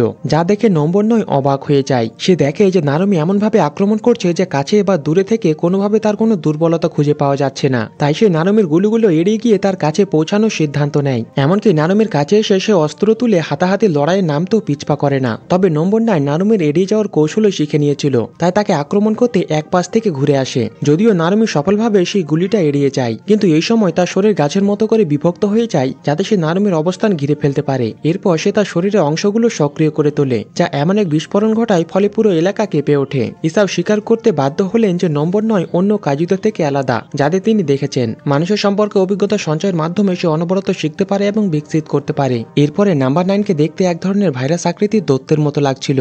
নারুমি স্বীকার করলেন যে এই কাজুটা সত্যি খুব ভয়ঙ্কর, কিন্তু নারুমি সবাইকে নিশ্চিত করলেন যে চিন্তা করার কিছু নেই, কারণ তিনি এর চেয়েও বেশি ভয়ঙ্কর। আগের আঘাতের পরও নারুমি বেঁচে আছে দেখে নম্বর 9 বেশ অবাক হয়। তখন নারুমি তার ক্রুশ আকৃতির কাজুর চোখগুলো দেখিয়ে ঘোষণা করলেন যে এখন শিকার করার সময়। নারুমির কথা শেষ না হতে তিনি একটি নিখুঁত গুলি ছুড়লেন, যা কাজুটার বুকের মাঝখান থেকে পুরো ভেতরের অংশটি উড়িয়ে দেয়। নম্বর 9 বুঝতে পারছিল না যে সে কেন প্রতিপক্ষের এই গুলিটি এড়িয়ে যেতে পারল না। ইজাওয়ের কথা অনুযায়ী নারুমির কাছে আরেকটি বিশেষ অস্ত্র আছে, যা তৈরি হয়েছে কাজু নাম্বার 1-এর রেটিনা থেকে। এটি ছিল জাপানের প্রথম তালিকাভুক্ত খুব শক্তিশালী কাইজু। আর এই 1 নম্বর কাইজুর চোখ নারুমিকে এমন নির্ভুল আক্রমণ করার ক্ষমতা দেয়, যার ফলে নাম্বার 9 সেই কৌশল এড়াতে পারেনি। আসলে কাইজু নাম্বার 1-এর ভবিষ্যতে কি ঘটবে তা দেখতে পারার ক্ষমতা ছিল। জীবিত প্রাণীর মস্তিষ্ক থেকে নির্গত তরঙ্গ পর্যবেক্ষণ করে এটি লক্ষ্যবস্তুর গতির আগেই তার গন্তব্য জানাতে পারত। এই ক্ষমতার কারণে কাইজু নাম্বার 1 এমন আক্রমণ করতে পারত যা প্রতিপক্ষের পক্ষে এড়ানো অসম্ভব হয়ে পড়ত। অন্যদিকে নারুমি ছিল অবিশ্বাস্য দ্রুত গতি, যার সাহায্যে তিনি প্রতিপক্ষের মারাত্মক আক্রমণগুলো ক্রমাগত এড়িয়ে যাচ্ছিলেন। লাফিয়ে উপরে ওঠার পর নারুমি তার চোখ জোড়া ব্যবহার করে নম্বর 9-এর পুরো শরীর বিস্ফোরিত করলেন এবং তার কোর নিশ্চিত করার পর নারুমি সরাসরি নিচে নেমে এলেন। এরপর এক বিশেষ কৌশলের ব্যবহার করে নম্বর 9-এ তার মূল কোর সহ তাকে টুকরো টুকরো করে দিলেন। অপারেশন রুমে নারুমির বিজয় দেখে উল্লাসের শব্দ ভেসে ওঠে, আর ইসাও কাপকার উপরে এখনো ভরসা রেখেছিল যে সে তার কাজ শেষ করতে পারবে। তবে কাপকা যতক্ষণ না রূপ পরিবর্তন করতে পারছে ততক্ষণ সে লড়াই করতে পারবে না। এবং যদিও কিকোরু অনেক আক্রমণ করছিল, তবুও নাম্বার 9 আগের মতো সেরে উঠছিল। এমনকি নাম্বার 9 একটি গুলি ছুড়ে কিকোরুর কুড়ালকেও পুরোপুরি ভেঙে দেয়। কাপকাও ক্রমাগত গুলি খাচ্ছিল এবং তার আর এড়ানোর শক্তি ছিল না। কাপকা স্বীকার করে যে সে সবসময় ভয় পায় যে কাইজু তাকে নিয়ন্ত্রণ করে তার সাথীদের হত্যা করবে। এই কারণে পুরো যুদ্ধ জুড়ে কাপকা সফলভাবে রূপ পরিবর্তন করতে পারছিল না। এই কথা শুনে কিকোরু তার কাছে এগিয়ে এসে এবং জোর দিয়ে বলে যে তুমি আমাকে মোটেও দুর্বল ভাববে না। শুধু আমি নয়, ক্যাপ্টেন মিনা, ভাইস ক্যাপ্টেন হোসিনা এবং রেনো, প্রতিরক্ষা বাহিনীর আরো অনেক সহকর্মী, তারা সবাই খুব শক্তিশালী। তাই কাপকা যদি নিয়ন্ত্রণ হারায় তবে তাকে থামানোর জন্য তারা প্রস্তুত। এই কথা শুনে কাপকা বুঝতে পারে যে সে সত্যি একজন বড় বোকা ছেলে। কিকোরু এত শক্তিশালী এবং দুর্দান্ত মেয়ে যে তার মতো একজন পরাজিত ব্যক্তি তাকে হারানোর সাহসও করতে পারে না। ঠিক এরপরে কাপকা তার সাথীদের উপরে সম্পূর্ণ আস্থা রাখে এবং অবশেষে সফলভাবে রূপ পরিবর্তন হয়। তার মুক্ত হওয়া শক্তির উৎস দেখে নাম্বার 9 বিস্ময় হতবাক হয়ে যায়। এবার কাপকা আত্মবিশ্বাসের সঙ্গে কিকোরুর পাশে দাঁড়ায় লড়াই করার জন্য, যা দেখে কিকোরু অভিযোগের সুরে বললেন, এই আঙ্কেল সবসময় একটু দেরি করে আসে। ঠিক তখনই যুদ্ধক্ষেত্রে থাকা সবাই খবর পায় যে কাপকা রূপান্তর সফল হয়েছে। তাই ডাইরেক্টর ইসাও নির্দেশ দিলেন এখনই যুদ্ধের পরবর্তী ধাপে যাওয়ার জন্য। কিন্তু নারুমির মনে কিছুটা বিভ্রান্ত থেকে যায়। সে ভাবছিল কাপকার এই রূপান্তরটা সুবিধার হবে নাকি পুরো ঝামেলা পাকাবে। এদিকে কাপকা অবশ্য খুব খুশি ছিল, কারণ তার আক্রমণের লক্ষ্যটা এখন ফাইনালি স্থির হয়েছে। নাম্বার 9 তখন কানফাটা চিৎকার দিয়ে বাচ্চা কাজুদের হুমকি দেয় যেন তারা সরাসরি কাপকার উপরে ঝাঁপিয়ে পড়ে। এই দেখে কিকোরু কিছুটা চিন্তিত হয়ে যায়, কারণ তার কাছে এখন আর লড়াই করার জন্য নিজের মিলিটারি কুড়াল নেই। কাপকা সেটা খেয়াল করে কিকোরুর কাঁধে একটা হাত রাখে যেন তাকে ধন্যবাদ জানায়। সে স্বীকার করে যে এর আগে সে নিজেকে বিশ্বাস করতে পারছিল না, কিন্তু এখন সে কিকোরুর উপরে পুরো ভরসা করছে। তখনই সে কিকোরুকে অনুরোধ করে যেন সে পিছনের ওই পিঁপড়ে কাজুদের ঝামেলাটা সামলায়। কিকোরুর সাথে সাথে রাজি হয়ে যায়। এর সাথে বলে, ঠিক আছে, ওই বাচ্চা কাজুদের আমি সামলে নেব, কিন্তু তোমাকেও জিততে হবে। এই কথা হওয়ার পরে দুইজন দুই দিকে ভাগ হয়ে লড়াই শুরু করে। কাপকা প্রতিজ্ঞা করে যে এবার সে প্রতিপক্ষকে পিষে ফেলবে, গতবারের মতো পালাতে দেবে না। তবে নাম্বার 9 দাবি করে যে গতবার কাপকার হাতে মার খাওয়ার পর সে নাকি এখন আরো অনেক বেশি শক্তিশালী হয়েছে। তাই এই যুদ্ধে কাপকাকে মেরে ফেলার মতো আত্মবিশ্বাস তার কাছে আছে। কিন্তু তার কথা শেষ হওয়ার আগেই কাপকা দৌড়ে এসে একটি কাইজুর পেট ভেদ করে তার কোর বের করে দেয়। সাথে সাথে সে বুঝতে পারে যে এটি পিঁপড়ে কাইজুটির কোর, নম্বর 9-এর নয়। তার মনে পড়ে এর আগে যখন সে ডাইরেক্টর ইসাওয়ের সঙ্গে উন্মত্তের মতো যুদ্ধ করেছিল, তখন সে কাজু নাম্বার 8-এর আসল শক্তিটা পুরোপুরি ব্যবহার করতে পারেনি। তাই এবার কাপকা সুপার স্পিডকে কাজে লাগিয়ে একটি উচ্চ অ্যাপার্টমেন্টের বিল্ডিং এ উঠে যায়। তার নড়াচড়াগুলো খুব মসৃণ ছিল, যা প্রমাণ করে যে সে এখন নতুন শরীরের সঙ্গে বেশ মানিয়ে নিয়েছে। নম্বর 9 দেখে এমন এক কৌশল ছুড়ে মারে যাতে কাপকাকে আটকানো যায়, কিন্তু কাপকা দ্রুত সে বাঁধন থেকে বেরিয়ে আরো উপরে লাফ দিয়ে উঠে যায়। এবার সে তার পায়ে আরো শক্তি জড়ো করে আরো ভয়ঙ্কর গতিতে নিচে নামতে শুরু করে। সে আত্মবিশ্বাসের সঙ্গে বলে যে এই আঘাতে নাম্বার 9 কোনোভাবেই পালাতে পারবে না। নাম্বার 9 এবার বুঝতে পারে যে কাপকা আগের চেয়ে অনেক বেশি শক্তিশালী হয়েছে। দেরি না করে কাপকা ভীষণ শক্তিশালী ঘুষি ছুঁড়ে মারে। সে ভয়ঙ্কর আক্রমণের ফলে নাম্বার 9 তার পিঁপড়ে কাইজুর শরীর নিয়ে ছিন্ন ভিন্ন হয়ে ছিটকে পড়ে যায়। কন্ট্রোল রুমে সবাই কাইজু নাম্বার 8 এর অবিশ্বাস্য শক্তি দেখে চোখ বড় বড় করে ফেলে। এরকম ভয়ঙ্কর কাইজুর শক্তি তারা আগে কখনোই দেখেনি। তবে ডাইরেক্টর ইসাও, যিনি আগে কাপকার সঙ্গে লড়াই করেছিলেন, তিনি চুপচাপ রইলেন, কারণ তিনি জানতেন ভবিষ্যতে কাপকা আরো অনেক বেশি শক্তিশালী হবে। কাপকার নাম্বার 9 কে হারানোর পরে পিঁপড়ে কাইজুগুলো ধীরে ধীরে উধাও হতে শুরু করে। স্কোয়াডের সবাই খুশি ছিল, কারণ তারা অবশেষে তাদের মিশন সফল করেছে। কিন্তু আরো কিছু কাইজু তখনও বাকি ছিল, যা কিকোরো একা হাতেই শেষ করতে ব্যস্ত ছিল। ডাইরেক্টর ইসাওয়ের সহকর্মীরা ডাইরেক্টরের মেয়েকে এত শক্তিশালী হতে দেখে বেশ সন্তুষ্ট। ইসাও বলেন যে আগে নারুমিও ঠিক এইভাবেই উন্নতি করেছিল। তিনি আরো বলেন যে আজকাল তরুণ যোদ্ধারা তাকে বারবার চমকে দিচ্ছে। তারা ইসাওয়ের প্রত্যাশা ছাড়িয়ে এই দেশের পরবর্তী রক্ষক হিসেবে নিজেকে প্রমাণ করছে। যুদ্ধটা তো দারুণভাবে সফল হয়েছে, একদম প্রত্যাশার বাইরে। পুরো দল দুটো মেন কাইজুকে শেষ করে দিয়েছে, আর শহরের ক্ষয়ক্ষতি হয়েছে নামমাত্র। কয়েক মিনিট পর নারুমি আর কিকোরু বাকি পিঁপড়ের মতো কাইজুগুলোকে শেষ করে দেয়। কাপকা তার কাইজু থেকে মানুষে রূপান্তরিত হয়ে কিকোরুর সাথে হাত মেলায়। এমনকি ডাইরেক্টর ইসাও তাদের পারফরমেন্সে খুব খুশি হয়ে একটি তৃপ্তির হাসি দিলেন। তিনি নারুমি, কাপকা আর কিকোরু এই তিনজনকে দুর্দান্তভাবে মিশন শেষ করার জন্য প্রশংসা করলেন। প্রশংসা শুনে কাপকা তো বিরাট হাসি দিয়ে কিকোরুর দিকে ঘুরে, কিন্তু কিকোরু এই প্রশংসায় খুব ইমোশনাল হয়ে যায়। এই সময় ইসাও পুরো দলকে আবার এই এলাকা ঘুরে দেখতে বলে, যাতে মানুষজন সুরক্ষিত থাকে। কিন্তু তখনও নারুমির মনে হয় কোথাও যেন কিছু একটা গোলমিল আছে। একটু আগে নাম্বার 9 কাপকাকে বলেছিল যে ওকে মেরে তার বিশাল শক্তি ছিনিয়ে নেবে। নাম্বার 9 যে কাপকা জীবন নিতে চায় সেটা স্বাভাবিক, কিন্তু কাইজু শক্তি নেওয়ার ব্যাপারে তার মাথায় কিছুই ঢুকছিল না। ঠিক তখনই কন্ট্রোল রুমের ডিভাইসে একটি শক্তিশালী কাইজুর সংকেত ধরা পড়ে। সবাই আতঙ্কিত হয়ে তখনই খুঁজতে শুরু করে সংকেতটা কোথা থেকে আসছে। এদিকে নাম্বার 9 এর মারা দেহটি হঠাৎ কাপকার উদ্দেশ্যে বলে ওঠে, আজ হয়তো কাপকার সাথে পেরে ওঠা সম্ভব হয়নি, কিন্তু তার বাকি লক্ষ্যটা সে ঠিক পূরণ করবে। সে বিশাল কাইজুর শক্তিটা কেড়ে নেবে। এই কথা শেষ হতেই ওই কাইজুর দেহটা গলে যায়। অন্যদিকে আর ঠিক এই মুহূর্তে একজন সন্দেহজনক লোক দিব্যি কন্ট্রোল রুমে ঢুকে পড়ে। কাপকা তড়িঘড়ি নারুমিকে ফোন করে জানায়, একটু আগে যে নাম্বার 9 কে মারা হয়েছে সেটা আসল রূপ নয়। আসলটা একটি কালো বিশাল চেহারার কাইজুর বেসে কন্ট্রোল রুমে হাজির হয়েছে। আসলে নাম্বার 9 শুরুতে কিছু নকল কাইজু তৈরি করেছিল, যাতে ফার্স্ট ডিভিশন শহরে ব্যস্ত থাকে। ওর আসল উদ্দেশ্য ছিল ডাইরেক্টর ইসাওকে খতম করে তার ভেতরে থাকা কাইজু নাম্বার 2 এর শক্তিটি কেড়ে নেওয়া। তা এখন নারুমি আর কাপকা দমদম স্পিডে হেডকোয়ার্টারের দিকে ছুটতে শুরু করে। কি করে যখন শুনতে পায় তার বাবা বিপদে, ও আর এক মুহূর্ত দেরি না করে ছুটতে শুরু করে হেডকোয়ার্টারের দিকে। এই সময় কন্ট্রোল রুমের কর্মীরা নম্বর 9 কে দেখে ভয়ে কাঁপছিল। ইসাও সঙ্গে সঙ্গে সবাইকে তড়িঘড়ি এখান থেকে পালিয়ে যেতে বলে, যাতে তারা প্রাণে বাঁচতে পারে। নাম্বার 9 ইসাওয়ের একজন কাছের সহযোগীকে আক্রমণ করে। ওর আক্রমণে পুরো কন্ট্রোল রুম ভেঙে যায়, কিন্তু ভাগ্যক্রমে ইসাও নিজের অস্ত্র দিয়ে সহকর্মীদের আড়াল করে রক্ষা করেন। ইসাও প্রতিজ্ঞা করলেন নিজের শক্তি কিছুতে ওর হাতে তুলে দেবে না। তাই প্রথমে তিনি দুই কমান্ডারকে বাকি কর্মীদের সরিয়ে নিয়ে যেতে বললেন। ওরা সাথে সাথে আদেশ মানলেন, কারণ তারা জানতেন নাম্বার 9 অন্য স্তরের প্রতিপক্ষ, যার মোকাবিলা করা শুধুমাত্র ডাইরেক্টরেরই ক্ষমতা আছে। এরপর ইসাও কাজু নাম্বার 2 এর দেহ থেকে তৈরি করা দুটি গ্লাভস আর বিশেষ স্যুট পরে নিলেন। নাম্বার 9 এর সঙ্গে এক জীবন মরণের যুদ্ধের জন্য তৈরি। এর আগে তিনি এমন একটা সেরা দল গড়ার প্ল্যান করেছিলেন যারা যে কোনো কাইজুকে হারাতে পারে। তাই তিনি ভাবলেন যে তারা এখন এক কদম এগিয়ে আছে। কিন্তু সে জানতো না যে নাম্বার 9 কল্পনার চেয়েও বেশি উন্নত হয়ে গেছে। শুধু শক্তি নয়, ওর বুদ্ধিও মানুষের চেয়ে অনেক বেশি। ভাইস কমান্ডারে মনে পড়ে থার্ড ডিভিশন নাকি নম্বর 9 এর শক্তি 8.5 বলে জানিয়েছিল, যেটা ইসাওয়ের পক্ষে সামলানো সম্ভব। কিন্তু এখন যেন দেখা যায় নম্বর 9 এর ঘুষি যেন অনেক বেশি শক্তিশালী। ফলে ইসাও মাটিতে লুটিয়ে পড়েন। ওর হাত তো মারাত্মক জখম হয়। ভাইস কমান্ডার একদম হতভম্ব হয়ে ভাবে যে নম্বর 9 এত অল্প সময়ে এত শক্তিশালী হয়ে উঠল কিভাবে। নম্বর 9 ভাবে এতক্ষণে হয়তো ইসাও শেষ হয়ে গেছে, তাই সে আরেকটি ঘুষি মেরে কাজটি শেষ করতে চায়। কিন্তু ইসাও পাল্টা এক প্রচন্ড আঘাত হানেন, যা দেখে নম্বর 9 একবারে অবাক। ইসাওয়ের মনে পড়ে যায় তার পরিবারের কথা। তাই তিনি প্রতিজ্ঞা করলেন যে করে হোক নম্বর 9 কে এখানেই শেষ করতে হবে। অন্যদিকে নারুমি পূর্ণ গতিতে হেডকোয়ার্টারের দিকে ছুটে আসছেন এবং প্রার্থনা করছেন ডাইরেক্টর যেন কোনো মতে কাইজুটিকে আটকে রাখতে পারেন। কিন্তু ইসাও তো সাধারণ মানুষ, আর নম্বর 9 খুব দ্রুত সুস্থ হয়ে উঠছে। এই সময় অ্যাসিস্ট্যান্ট আকিরা ইসাওকে জানালেন যে কর্মীদের সরিয়ে নেওয়ার কাজ শেষ হয়েছে। তাই আকিরা চাইলেন ডাইরেক্টর যেন তাড়াতাড়ি সরে পড়েন। ইসাও জানতেন যে নম্বর 9 একটি অবস্থা নির্ণয়কারী, তাই তার হাত থেকে পালানোর কোনো সুযোগ নেই। তিনি তার অধীনস্থদের এবং বাকি সবাইকে স্থান ছেড়ে চলে যেতে নির্দেশ দিলেন। আকিরার কানে এই কথাগুলি যেন ডাইরেক্টরের প্রতি তার থাকা গভীর অনুভূতির কথা মনে করিয়ে দেয়। ইসাওয়ের সাহসিকতার প্রতি মুগ্ধ হয়ে সে ডিফেন্স ফোর্সে যোগ দিয়েছিল, যাতে মানব জাতির রক্ষা করার জন্য দানবদের ধ্বংস করার কাজে তাকে সাহায্য করতে পারে। তাই এই শেষ মুহূর্তে আকিরা ডাইরেক্টরের সাথে কাঁধে কাঁধ মিলিয়ে যুদ্ধ করার অনুমতি চায়। এই কথা শুনে ইসাও তার এমন অনুগত অধীনস্থদের পেয়ে গর্বিত হলেন। তিনি সাথে সাথে তার কাইজু ওয়েপেনের সর্বোচ্চ শক্তি সক্রিয় করলেন। আকিরা বুঝতে পারে যে এর ফলে ইসাওয়ের শরীরের উপরে খুব চাপ পড়বে এবং তার আয়ু কমে যাবে, কিন্তু এর বিনিময়ে তিনি দাই কাইজুর সমান শক্তি পান। এর ঠিক পরে পরে দুইজন একে অপরের দিকে সরাসরি ঘুষি ছুড়ে, যা বিশাল এক শক ওয়েভ তৈরি করে। কিন্তু এবারে ইসাও প্রতিপক্ষের শক্তির কাছে পরাস্ত হলেন। আর নাম্বার 9 তো এমন ভাব দেখাচ্ছিল যেন সে তার সঙ্গে খেলা করছে। তাই ইসাও তার নিজে তৈরি করা কিছু বিশেষ আক্রমণের কৌশল ব্যবহার করা শুরু করলেন। প্রথমে নাম্বার 9 এর বুকে সোজা একটি ভার্টিক্যাল ব্রেক পাঞ্চ মারলেন, তারপর একের পর এক ঘুষি মারলেন, ফলে তার দাঁত মুখ এলোমেলো হয়ে যায় এবং মাথা উড়ে যায়। কিন্তু এর ফলস্বরূপ ইসাওয়ের শরীর খুব মারাত্মকভাবে ব্যথা অনুভব করছিল। অন্যদিকে নাম্বার 9 পরপর দুটি আক্রমণ সহ্য করার পরও বেঁচেছিল এবং সে দেখতে চাইছিল যে ইসাওয়ের কাছে আরো কত মারাত্মক চাল আছে। এই দৃশ্য দিকে আকিরা তৎক্ষণাৎ সার্কিট অ্যাক্টিভেট করে ইসাওয়ের শরীরকে স্থিতিশীল করার চেষ্টা করে। কিন্তু সাহায্যকারী থাকা সত্ত্বেও নাম্বার 9 এর একের পর এক ঘুষিতে ইসাওয়ের পক্ষে টিকে থাকা খুব কঠিন ছিল।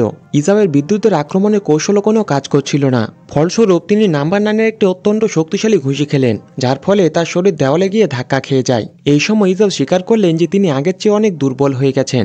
সে আর তার স্ত্রীর সঙ্গে কাঁধে কাঁধ মিলিয়ে যুদ্ধ করার সময়ের মতো শিখরে নেই। ডাইরেক্টরকে গুরুতর আহত অবস্থায় দেখে আকিরা তাকে সুস্থ করে তোলার জন্য ইন্ডিকেটর পরিবর্তন করার চেষ্টা করে, কিন্তু ইসাওয়ের শরীরে সর্বত্র লাল সতর্ক বার্তা দেখাচ্ছিল।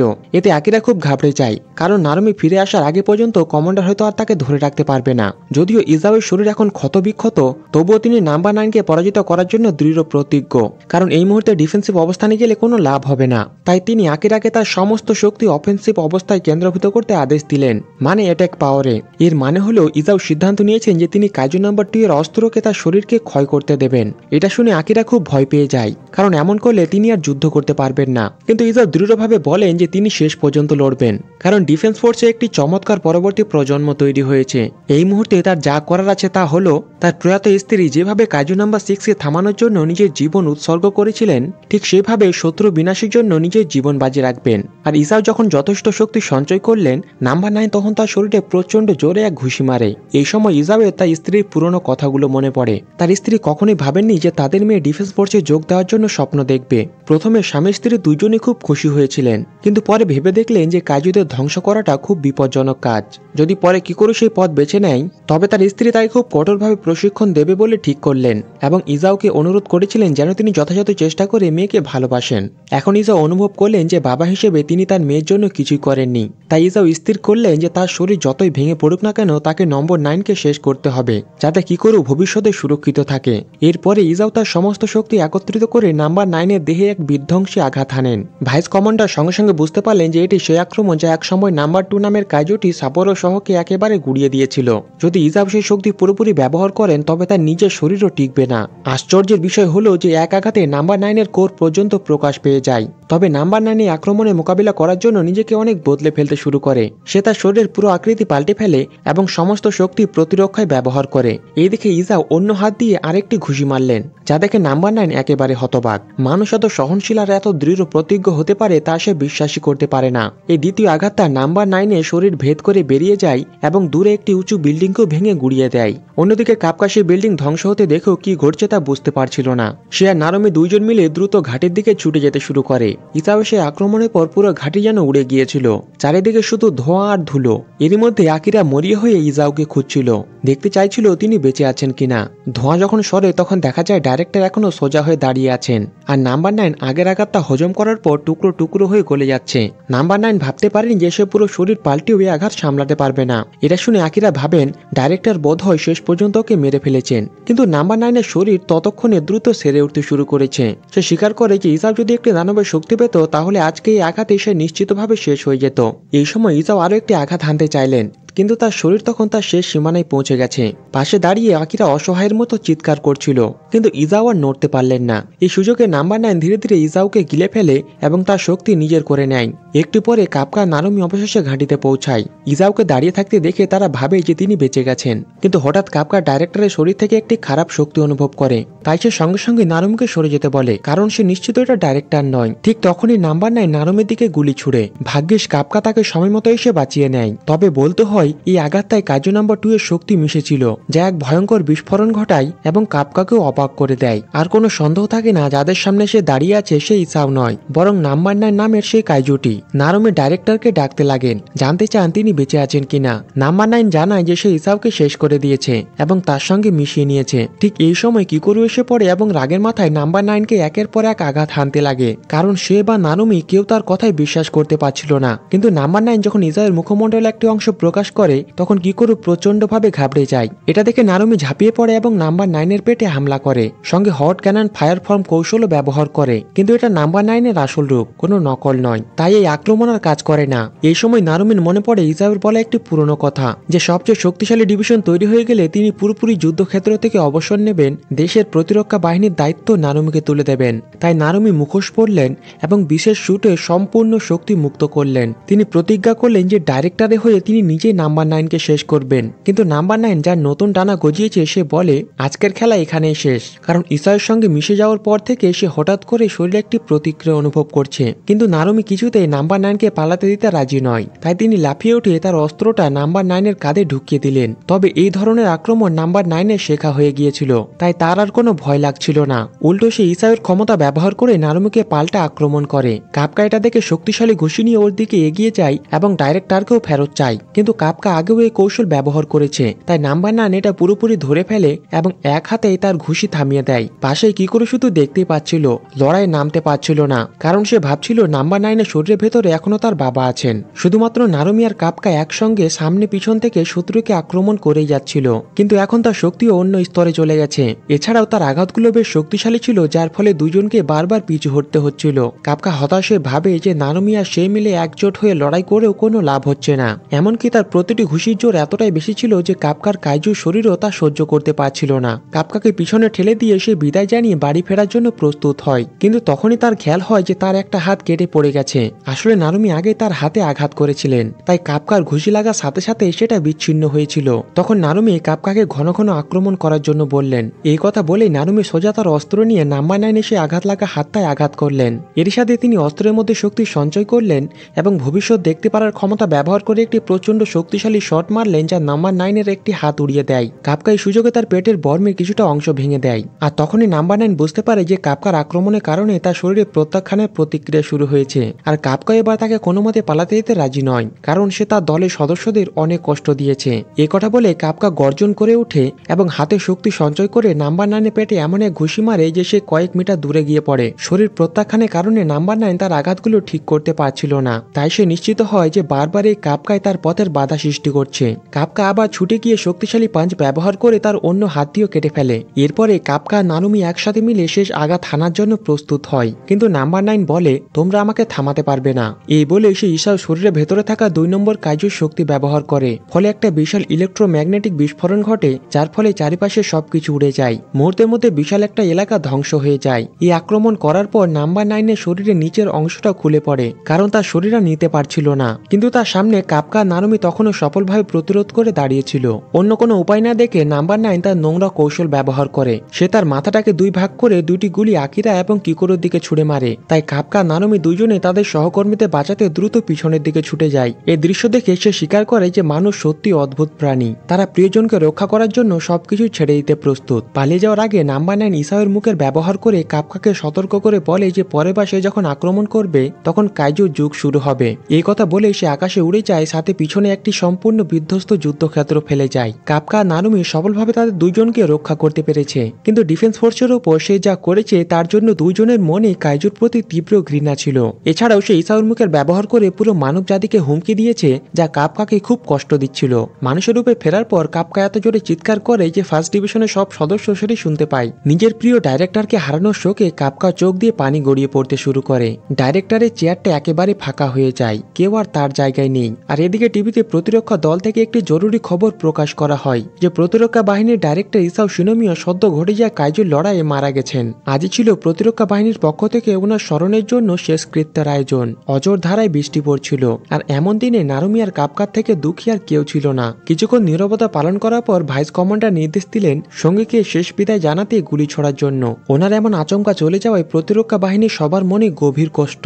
এই সময় নারুমির মনে পড়ে যখন তিনি একজন নতুন অফিসার ছিলেন তখনকার কথা। শহরের মধ্যে এক বিশাল কাইজু ঘুরে বেড়াচ্ছিল, আর সেটা দেখে পুরো দল ভয়ে কাঁপছিল। কিন্তু ইসাও আদম্য সাহস দেখিয়ে কাইজু নাম্বার 2 এর শরীর দিয়ে বানানো বিশেষ স্যুট পরেছিলেন এবং এক ঘুষি মেরে সেই কাইজুটিকে টুকরো টুকরো করে উড়িয়ে দিয়েছিলেন। ইসাও সেই ছবিটাই নারুমিকে প্রেরণা জাগিয়েছিল, যার ফলে তিনি প্রতিরক্ষা বাহিনীর সবচেয়ে শক্তিশালী মানুষের মধ্যে একজন হতে পেরেছেন। সম্প্রতি ইসাও নারুমির হাতে পুরো প্রতিরক্ষা বাহিনীর নেতৃত্ব তুলে দেওয়ার সিদ্ধান্ত নিয়েছিলেন। তাই এখন নারুমি কপালে হাত ঠেকিয়ে ইসাওকে বিদায় জানালেন এবং একই সাথে প্রতিশ্রুতি দিলেন যে তিনি উনার দেওয়া দায়িত্ব অবশ্যই পালন করবেন। শেষকৃত্য শেষ হওয়ার পর নারুমি ডাইরেক্টরের ঘরে গেলেন কিকোরুর সাথে দেখা করার জন্য। তিনি জানতে চাইলেন কেন কিকোরু ডাইরেক্টরকে শেষ বিদায় জানাতে আসেনি। দেখা যায় কিকোরু আসলে নিজেকে দোষ দিচ্ছিল যে সে নাকি খুব দুর্বল, কিছুই করতে পারেনি, শুধু দেরি করে ফেরার জন্য সে তার বাবাকে রক্ষা করতে পারেনি, তাই নাম্বার 9 পালিয়ে গিয়েছিল। এই কারণে সে একটি কঠিন প্রতিজ্ঞা নেয় যে সে নারুমির কাছ থেকে প্রশিক্ষণ নিয়ে আরো শক্তিশালী হবে। কিকোরু মনে করে তার বাবা এখনো শত্রু শরীরের ভেতরে আটকে আছেন, তাই প্রতিরক্ষা বাহিনী যতক্ষণ না নম্বর 9কে ধ্বংস করছে ততক্ষণ সে তার বাবাকে বিদায় জানানোর কাজটা করবে না। এর সাথে আজকে শেষকৃত্যে অনুপস্থিত থাকার জন্য সে যে কোনো শাস্তি মাথা পেতে নিতে রাজি। এইসব শুনে নারুমি কথা দিলেন যে নাম্বার 9 এর মুখোমুখি হওয়ার আগে তিনি কিকোরুকে তার পরে সবচেয়ে শক্তিশালী যোদ্ধায় পরিণত করবে। নারুমি ঠিক করলেন কিকোরুর বাবা তাকে যা কিছু শিখিয়েছেন সবকিছুই তিনি কিকোরুকে শিখিয়ে দেবেন, তবে একটি শর্ত দিলেন কিকোরুকে অবশ্যই বড় কোনো সাফল্য অর্জন করতে হবে। যদি সে তা করতে পারে তবে আজকের অনুষ্ঠানে অনুপস্থিত থাকার ব্যাপারটা তিনি আর ধরবেন না। এই কথা শুনে কিকোরু কেঁদে ফেলে এবং বলে যে সে মন দিয়ে দায়িত্ব পালন করবে। কাপকা তখন বাইরে দাঁড়িয়েছিল, ভেতরে ঢোকার সাহস পাচ্ছিল না। গত যুদ্ধের পর তার হাতের কিছু চামড়া কাইজুর রূপে থেকে গেছে, যেটা আর মানুষের রূপে ফিরতে পারছে না। তবুও সে ঠিক করে প্রতিরক্ষা বাহিনীর জন্য সে তার সবটুকু দিয়ে লড়াই করে যাবে। এদিকে ভাইস কমান্ডার এলেন ইসাওয়ের গোপন ল্যাবে। এখানে একটা খুব শক্তিশালী অস্ত্র রাখা আছে যেটা ইসাও লুকিয়ে গবেষণা করছিলেন। ইসাও আকিরাকে নির্দেশ দিয়েছিলেন যে যদি তার কিছু হয়ে যায় তবে ভাইস কমান্ডার হবে এর উত্তরাধিকারী। তাই ভাইস কমান্ডার সবাইকে অনুরোধ করলেন এই প্রজেক্টটির উন্নয়ন চালিয়ে যেতে, যাতে প্রতিশোধ নেওয়ার সময় এলে সেটি কাজে লাগানো যায়। এই সময় কিকোরু মন দিয়ে তার টিম লিডার সিনোর সঙ্গে অনুশীলন করছিল। সিনোর হাতাহাতি লড়াইয়ের দক্ষতা এত বেশি ছিল যে কিকোরু বারবার হেরে যাচ্ছিল।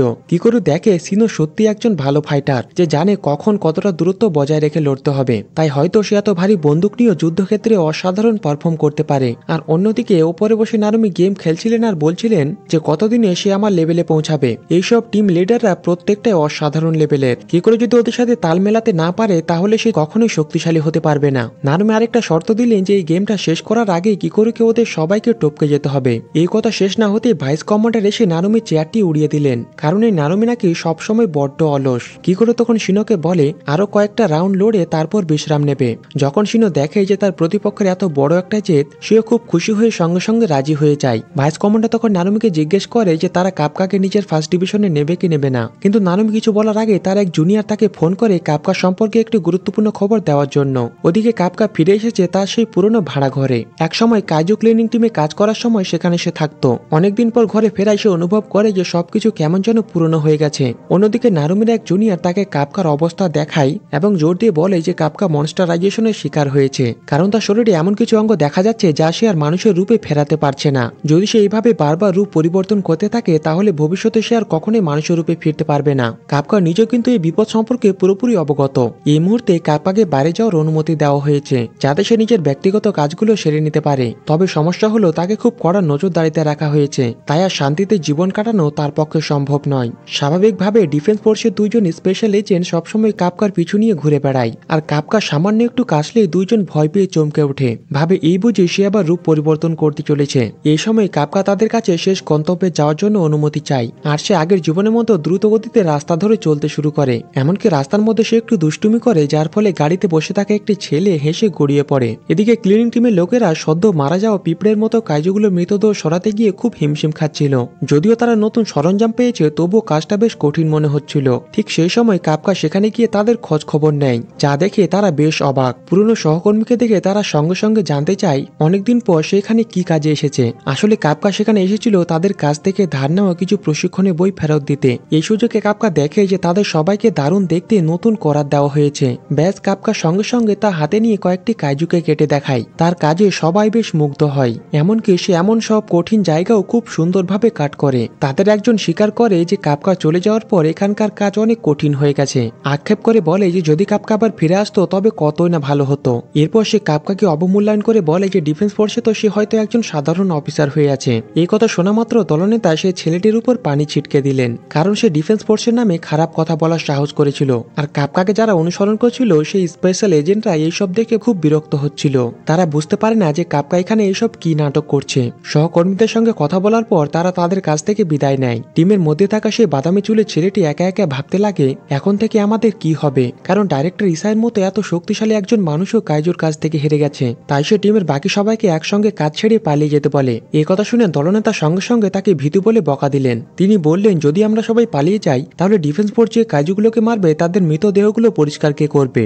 দলনেতা ডিফেন্স ফোর্সের প্রতি সম্পূর্ণ বিশ্বাস ছিল, তাই তিনি মনে প্রাণে বিশ্বাস করতেন যে কাফকা এবং জাপানের ডিফেন্স ফোর্স অবশ্যই জিতবে। অন্যদিকে কাফকা নিজের হাতের দিকে তাকিয়ে মনে মনে প্রতিজ্ঞা করে সে আর তার সহকর্মীকে কষ্ট পাওয়া দেখতে চায় না। তাই সে মনস্থির করে যে কোনো মূল্যে তাকে নম্বর 9কে শেষ করতে হবে। ঠিক তখনই নারুমি এসে কাফকার পাশে বসে এবং তাকে জানায় যে কাফকা ডিফেন্স ফোর্সে থাকতে পারবে না, কারণ এইভাবে বারবার রূপ পরিবর্তন করলে সে আর কখনই মানুষের রূপে ফিরতে পারবে না। নারুমি জানতো এই পরিস্থিতিতে কাফকার মতো একজনকে যুদ্ধ করতে দেওয়া ঠিক নয়, তবুও নারুমি কাফকার কাছে কাজু নাম্বার 8 এর শক্তির সঙ্গে চায়। নারুমির কাছে এর থেকে বড় কিছু যায় আসে না যে কাফকা পুরোপুরি মনস্টারে পরিণত হয়ে যাবে কিনা। নারুমি সরাসরি বলে যে যদি শেষ পর্যন্ত এমনটা হয় তাহলে সে নিজেই কাফকাকে শেষ করে দেবে। তবে এই সব কথা বাদ দিয়ে নারুমি শুধু যে কোনো মূল্যে নাম্বার 9কে হারাতে চায়। তার কারণ নারুমি ভালো করে জানে যে এই মুহূর্তে কাফকার মনেও ঠিক তার মতোই প্রচন্ড রাগ জমে আছে। কাফকা সবটা শুনে স্বীকার করে নেয় যে ডাইরেক্টর ইসাও শহীদ হওয়ার পরেই সে সিদ্ধান্ত নিয়েছিল। এর আগে ডাইরেক্টর সবার আপত্তি অগ্রাহ্য করে কাফকাকে ডিফেন্স ফোর্সে নিয়েছিল, তাই নাম্বার 9-এর সাথে জীবনপণ যুদ্ধে নামার জন্য সে সবসময় প্রস্তুত। এই কথা শুনে নারুমি কাফকাকে ফিরে আসতে বলে যাতে যুদ্ধ পরিকল্পনা নিয়ে বিস্তারিতভাবে আলোচনা করা যায়। এর সাথে ডিফেন্স ফোর্সের কঠোর প্রশিক্ষণে প্রবেশ করতে হবে। আর এখন সময় এসেছে সবার আরো বেশি শক্তিশালী হয়ে প্রতিশোধের যুদ্ধে এগিয়ে যাওয়ার। অন্যদিকে হোশিনা 10 নম্বর কাইজুকে দেখতে আসেন, যেটা কিনা গভীর ঘুমে মগ্ন। হোশিনা এর কাছ থেকে নম্বর 9 সম্পর্কে প্রচুর তথ্য জানতে চায়। যদিও কাইজু নম্বর 10 শরীরটা ক্ষতবিক্ষত, তবু এর শক্তি 5.7 স্থির আছে, তাই এটি খুব শক্তিশালী একটি সূচক। তাই 3rd ডিভিশনের কর্মীরা এটাকে হালকাভাবে নিতে সাহস পায় না। আর হোশিনাকে দেখে নম্বর 10 এমন জোরে গর্জন করে ওঠে ফলে যে পুরো বেস কেঁপে ওঠে। হোশিনা এটা দেখে তাকে ভয় দেখিয়ে বলে যদি সে আর একবার চিৎকার করে তবে সে তাকে টুকরো টুকরো করে ফেলবে। নম্বর 10 হাসতে হাসতে উত্তর দেয় যে হোশিনার মতো তলোয়ারবাজ সত্যি অন্যদের থেকে আলাদা, তাই সে হোশিনার শরীরটা খেতে খুব আগ্রহী যাতে তাকে নিজের শক্তিতে পরিণত করতে পারে, কারণ নম্বর 10 কখন কি করে দেবে কেউ জানে না। এরপর হোশিনা কাইজু ছবি বের করে জিজ্ঞেস করে সে সম্পর্কে কিছু জানে কিনা। নম্বর 10 এটা দেখে স্বীকার করে যে তাকে কাইজু নম্বর 9 বানিয়েছে। এই কথা শুনে 3rd ডিভিশনের সবাই চমকে ওঠে, কারণ এটা একটা বিরাট ধাক্কা দেওয়ার মতো খবর। নম্বর 10 বলে তারা যদি আরো কিছু জানতে চায় তবে হোশিনাকে তাকে এখান থেকে মুক্ত করতে হবে, আর এরপর তারা দুইজন আবার লড়াই করবে কে সেরা তা প্রমাণ করার জন্য। কিন্তু হোশিনা মনে করেন নম্বর 10 কোরা সেরে ওঠার মতো অবস্থায় নেই, তাই সে আর লড়তে পারবে না। তবে নম্বর 10 উদ্দেশ্য সেটি ছিল না। সে জানে যে মানুষ কাইজুকে অস্ত্রে পরিণত করার প্রযুক্তি ব্যবহার করে, তাই নম্বর 10 প্রস্তাব দেয় যে তাকে যেন অস্ত্রে পরিণত করা হয় যেটা হোশিনা ব্যবহার করতে পারে। তারপর সে তার শরীর দিয়ে হোশিনার শরীরটা পুরোপুরি দখল করে নেবে। এই কথা শুনে মিনা সামান্য চমকে ওঠে, কারণ এই প্রথম কোনো কাইজু নিজে থেকে অস্ত্র হওয়ার প্রস্তাব দিচ্ছে। ওকোনোমি তড়িঘড়ি হোশিনাকে অনুরোধ করলেন যেন তিনি রাজি না হন, কারণ এই কাইজুর বুদ্ধি অনেক বেশি। যদি হোশিনা সাহস করে এই ঝুঁকি নেন তাহলে হয়তো তাকে এর মূল্য দিতে হতে পারে। নম্বর 10 স্বীকার করে যে এর আগে হোশিনার সাথে তার লড়াইটা খুব মজার ছিল। সে সময়টাকে সে একটা স্বপ্ন হিসেবে উল্লেখ করে, যেটি খুব আনন্দের সময় ছিল। হোশিনার সঙ্গে সঙ্গে আপত্তি জানালেন, কারণ তার কাছে এটা মোটেও মজার ছিল না। কিন্তু নম্বর 10 ভালো করে জানে যে হোশিনা নিজের অনুভূতি লুকাচ্ছে, কারণ হোশিনা স্পষ্টতই লড়তে খুব উপভোগ করেছিল।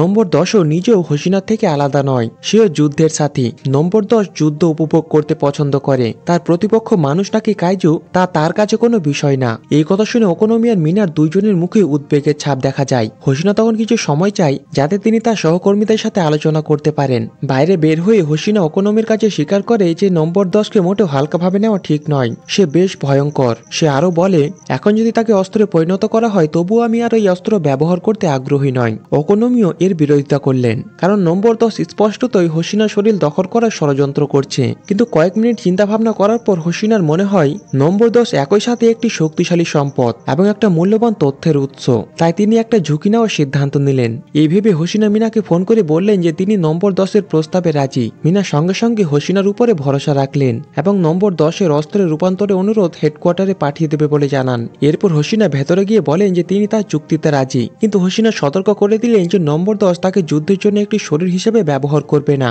বরং তিনি তাকে তার চূড়ান্ত অস্ত্র হিসেবে ব্যবহার করবেন। পরের দিন সকালে কিকোরু খুব অবাক হয় যখন শুনতে পায় যে ভাইস ক্যাপ্টেন হোশিনা 1st ডিভিশনের বেসে আসছেন। আসলে হোশিনা এখানে নম্বর 9কে মোকাবিলা করার জন্য কৌশলগত ব্যাপারে ডিসকাস করার জন্য আসছেন। কাফকা এটা দেখে মনে করে সে সময়কার কথা যখন তাকে প্রথম ধরা হয়েছিল, তখন সে নিজের কাইজু পরিচয় গোপন রাখার জন্য ভাইস ক্যাপ্টেনের কাছে ক্ষমা চাওয়ার সময় পায়নি। ভাইস কমান্ডার অবাক হয়ে জিজ্ঞেস করলেন নারুমি কোথায়। কিকোরু জানায় যে ক্যাপ্টেন এইমাত্র সবাইকে নিয়ে কোথাও গেছেন। এই কথা শুনে ভাইস ক্যাপ্টেন হতাশ হয়ে দীর্ঘশ্বাস ফেললেন, কারণ ওই লোকটা আবার ঝামেলা পাকিয়েছে। খবর পাওয়া যায় যে ডিভিশন 1 এবং ডিভিশন 3 টোকিওতে কাজ করে, তাই তাদের মধ্যে প্রায় ঝামেলা লেগে থাকে। আর এখন নারুমি তো ডিভিশন 1কে নিয়ে ডিভিশন 3 মুখোমুখি মুখোমুখি হতে এসেছে। প্রথমে নারুমি মাস্তানের মতো ভাব নিয়ে হোসিনার মুখের উপরে বলে, কে তোমাকে আমার এলাকায় পা রাখতে বলেছে? এই জায়গাটা ছোট চৌকলা ছেলের জন্য নয়। এই শুনে হোসিনাও তাকে খোঁচা দেয় এবং সে তাকে সাথে মনে করিয়ে দেয় যে ছোট কাজু মারার প্রতিযোগিতায় নারুমি তার কাছে হেরে গিয়েছিল, তাই মনে হচ্ছে সে রাগ এখনো যায়নি। এই কথা শুনে নারুমির বুকে আঘাত লাগে, ফলে সে একটাও কথা বলার সাহস পায় না। তার টিমের লোকেরা এই অবস্থা দেখে তাদের ক্যাপ্টেনের পক্ষে ঝাঁপিয়ে পড়ে আর সবাই মিলে তুমুল ঝগড়া শুরু করে দেয়। নারুমি উঠে দাঁড়ায় এবং তাকে উপলব্ধি করায় যে হোসিনা শুধুমাত্র ছোট কাইজু মারারই টাইটেল আছে, সেটি বাদ দিয়ে সব টাইটেল তার কাছে আছে। হোসিনার সাথে সাথে কথার দ্বারা তার বুকে তীর মারে যে তাদের ক্যাপ্টেন মিনার কাছে লং রেঞ্জে শুট করার টাইটেল আছে। এই কথা শুনে নারুমি লজ্জায় মাটিতে পড়ে যায়। সে এই অপমানে অসহ্য হয়ে হোসিনার উপর রেগে যায়। শেষে যখন ভাইস ক্যাপ্টেন এসে নারুমির মাথায় এক চাটি মারলেন, তখন সবাই শান্ত হয়। হোসিনা দীর্ঘদিনের বিরতির পর হাসেগাওয়ার সাথে দেখা করে তাকে শুভেচ্ছা জানান এবং জানান যে মিটিং শুরু করার জন্য সব প্রস্তুত, তাই সে সবাইকে ভিতরে নিয়ে যায়। জায়গাটা ছিল একটি বিশাল হল যেখানে প্রতিরক্ষা বাহিনীর সব সদস্যরা উপস্থিত ছিল আর সব ডিভিশনের ক্যাপ্টেনগুলো তাদের নিজের ঘাঁটি থেকে অনলাইনে যোগ দিয়েছিল। সবাই বেশ সিরিয়াস ছিল, শুধু আমাদের মাস্টার নারুমি সারা রাত গেম খেলার পর হাই তুলতে থাকে। এই সময় ভাইস ক্যাপ্টেন কাইজু নাম্বার বিরুদ্ধে কৌশলগত সম্মেলন আনুষ্ঠানিকভাবে শুরু করে, কিন্তু নারুমি তখনও হাই তুলতে থাকে, যা দেখে বাকি টিম ক্যাপ্টেনরাও কিছুটা বিরক্ত হয়ে যায়। মিনা খোঁচা দিয়ে বলে যে নারুমি কাজু মারা ছাড়া আর কোনো আদব কায়দা জানে না। তাদের এই ঝগড়া দেখে 4 ডিভিশনের ক্যাপ্টেন ওগাতা সবাইকে শান্ত থাকতে বলেন, কিন্তু সে নিজে টেবিলে মদের বোতল রেখে দেওয়ায় কেউ তার কথা শুনে না। ভাইস কমান্ডারও টিমের ক্যাপ্টেনদের এমন বাচ্চাদের মতো আচরণ দেখে হতাশ হয়ে গেলেন, তাই তিনি সবাইকে চুপ করতে বললেন যাতে হোসিনা তার বক্তব্য শুরু করতে পারে। এরপর হোসিনা মূল বিষয়ে আসে। 3rd ডিভিশন কাজু নাম্বার 9 সম্পর্কে নতুন তথ্য পেয়েছে। এই কাজুটা এতটাই শক্তিশালী যে কোনো একটা দলের পক্ষে এর মোকাবিলা করা সম্ভব নয়। এর আগে কাজু নাম্বার 10 একটি সাংঘাতিক খবর ফাঁস করেছে যে সে নাকি কাজু নাম্বার 9 এর দ্বারা তৈরি। এই কথা শুনে সবাই অবাক হয়ে যায়, কেউ বিশ্বাস করতে পারে না, কারণ কাজু নাম্বার 10 এর মতো একটি শক্তিশালী কাইজু অন্য একটি কাজুর দ্বারা তৈরি হতে পারে। এছাড়াও কাজু নাম্বার 10 জানিয়েছে যে সে কেবল একটি পরীক্ষামূলক সৃষ্টি ছিল, তাই সে ভবিষ্যতে তৈরি হওয়া সম্পূর্ণ নতুন কাজুদের সাথে লড়তে চায় নিজের ক্ষমতা প্রমাণ করার জন্য। 2nd ডিভিশনের ক্যাপ্টেন খুব চিন্তিত হয়ে পড়লেন। তার মনে হয় এত বিপজ্জনক একটি প্রাণী যদি শুধু পরীক্ষামূলক সৃষ্টি হয়, তাহলে ভবিষ্যতে কাজু নাম্বার 9 যেসব কাজুদের তৈরি করবে সেগুলো নির্ঘাতের থেকেও বেশি শক্তিশালী হবে। হোসিনা জানায় যে প্রতিরক্ষা বাহিনী একই সাথে সর্বোচ্চ 5টি দায় কাইজু মারতে সক্ষম, কিন্তু যদি কাজু নাম্বার 9 নীরবে এর চেয়েও শক্তিশালী একটি কাইজু বাহিনী তৈরি করতে থাকে আর ডিফেন্স ফোর্স যদি একসঙ্গে কাজ না করে, তাহলে নিশ্চিতই এই দেশ ধ্বংস হয়ে যাবে। এই কথা শুনে সবাই শোরগোল শুরু করে দেয়। এই বিপদ নিয়ে তাদের ভয় আর উদ্বেগের কোনো শেষ থাকে না। শুধু ওকাতার মনে হয় কাজু নাম্বার 10 মিথ্যা বলছে না তো। তাই হোসিনা স্ক্রিনে দানবের বহু বছরের পরিসংখ্যান দেখায়। এতে দেখা যায় সম্প্রতি বছরগুলোতে কাজুদের সংখ্যা এবং নতুন নতুন প্রজাতির সংখ্যা অনেক বেড়েছে আর তাদের শক্তিও প্রায় দ্বিগুণ হয়েছে। এই পরিসংখ্যান কাজু নাম্বার 10 এর দেওয়া তথ্যের সাথে পুরোপুরি মিলে যায়, তাই সম্ভবত সে সত্য কথাই বলছে। আগে কাজু তৈরির প্রক্রিয়াটি মানবজাতির জন্য একটি বিরাট রহস্য ছিল, কিন্তু সম্প্রতি গবেষণা অনুযায়ী ভূপৃষ্ঠের শক্তি আর এর বিশাল আকৃতি প্রাণীদের উপর প্রভাব ফেলে আর তা থেকেই কাজু সৃষ্টি হয়। তাই হোসিনা মনে করে কাজু নাম্বার 9 এই সুযোগটাই কাজে লাগিয়ে তার কাজু বাহিনী তৈরি করছে। তবে মুশকিল হলো নাম্বার 9 সবসময় নিজের চেহারা রাস্তানা পাল্টাতে থাকে, তাই তাকে ঠিক কোথায় খুঁজে পাওয়া যাবে সেটা জানা খুব কঠিন। কিন্তু যেহেতু তার এত কাজু বানানোর জন্য প্রচুর শক্তির দরকার, তাই হোসিনা অনুমান করে যে নাম্বার 9 সম্ভবত ইউরেশিয়ান আর ফিলিপিন প্লেটের ঠিক সংযোগ স্থলে কোথাও লুকিয়ে আছে। এই জায়গাটা এত গভীর যে মানুষ সেখানে পৌঁছাতে পারে না, তাই তার রাস্তানা খুঁজে পেতে হয়তো অনেক বছর লেগে যাবে। এর মানে হলো প্রতিরক্ষা বাহিনীকে অপেক্ষা করা ছাড়া আর কোনো উপায় নেই, যতক্ষণ না নাম্বার 9 নিজে থেকে কোনো পদক্ষেপ নেয়। মিনা জানান যে নাম্বার 10 আরো একটি গুরুত্বপূর্ণ তথ্য ফাঁস করেছে। নাম্বার 9 নাকি যাকে শোষণ করে তার স্মৃতিতে প্রবেশ করতে পারে। ডাইরেক্টরকে অ্যাবজর্ব করে ফেলার পর নাম্বার 9 নিশ্চয়ই প্রতিরক্ষা বাহিনীর যুদ্ধের ক্ষমতা সম্পর্কে জেনে গেছে। তাই নম্বর 9 এর হামলা করার আগে এই কয়েকটি মাসের মধ্যে প্রতিরক্ষা বাহিনীকে এমন কিছু নতুন কৌশল বা চমক তৈরি করতে হবে যা দিয়ে তাকে ধ্বংস করা যায়। আর হোসিনা বিশ্বাস করে যে এই চমক লুকিয়ে আছে সেই সব মানুষের মধ্যে যাদের কথা নাম্বার 9 ভাবতেও পারবে না। এরা হলো প্রতিরক্ষা বাহিনীর সেই সব নতুন সদস্য যাদের মধ্যে অসাধারণভাবে বিকশিত হওয়ার সম্ভাবনা রয়েছে। এই তরুণ প্রতিবাদের উন্নতি মানব জাতির জয়ের চাবিকাঠি। তাই মিনা প্রস্তাব দিলেন যে কাজু নাম্বার 6 এর সাথে মানিয়ে নিতে পারে এমন কাউকে প্রশিক্ষণ দেওয়া প্রয়োজন। এই নাম্বার 6 ছিল মারাত্মক বিপজ্জনক একটি কাইজু, যাকে প্রতিরক্ষা বাহিনী একবার পরাজিত করেছিল এবং সেটা নিষ্ক্রিয় অবস্থায় আছে। ভাইস কমান্ডার জানতেন যে এক সময় নাম্বার 6 কাইজুদের রাজা হিসেবে পরিচিত ছিল। নাম্বার 9 এর সাথে যদি ওর টক্কর লাগে তবে সেটা হবে ইতিহাসের সবচেয়ে শক্তিশালী কাইজু আর বর্তমানে সবচেয়ে শক্তিশালী কাইজুদের মধ্যে লড়াই। মিনা জানান যে তিনি এমন একজনকে খুঁজে পেয়েছেন যার শরীর নাম্বার 6 এর সাথে পুরোপুরি খাপ খেয়ে যাবে। ছেলেটি কোনো একাডেমি থেকে পাস করেনি, এমনকি ভর্তি পরীক্ষাতেও তার ফল ছিল মাঝারি মানের। সেই ছেলেটি হলো রেইনো ইচিকাওয়া। প্রশিক্ষণের সময় রেইনো শুধু যে সহকর্মীদের কাইজু কাবু করতে সাহায্য করেছিল তাই নয়, সে অত্যন্ত দ্রুতগতিতে সাহসের সঙ্গে এগিয়ে গিয়ে লক্ষ্যবস্তুকে খতম করে। সত্যি বলতে ডিফেন্স ফোর্সের তরুণ প্রতিবাদের মধ্যে রেইনো দ্রুত উন্নতি করছে।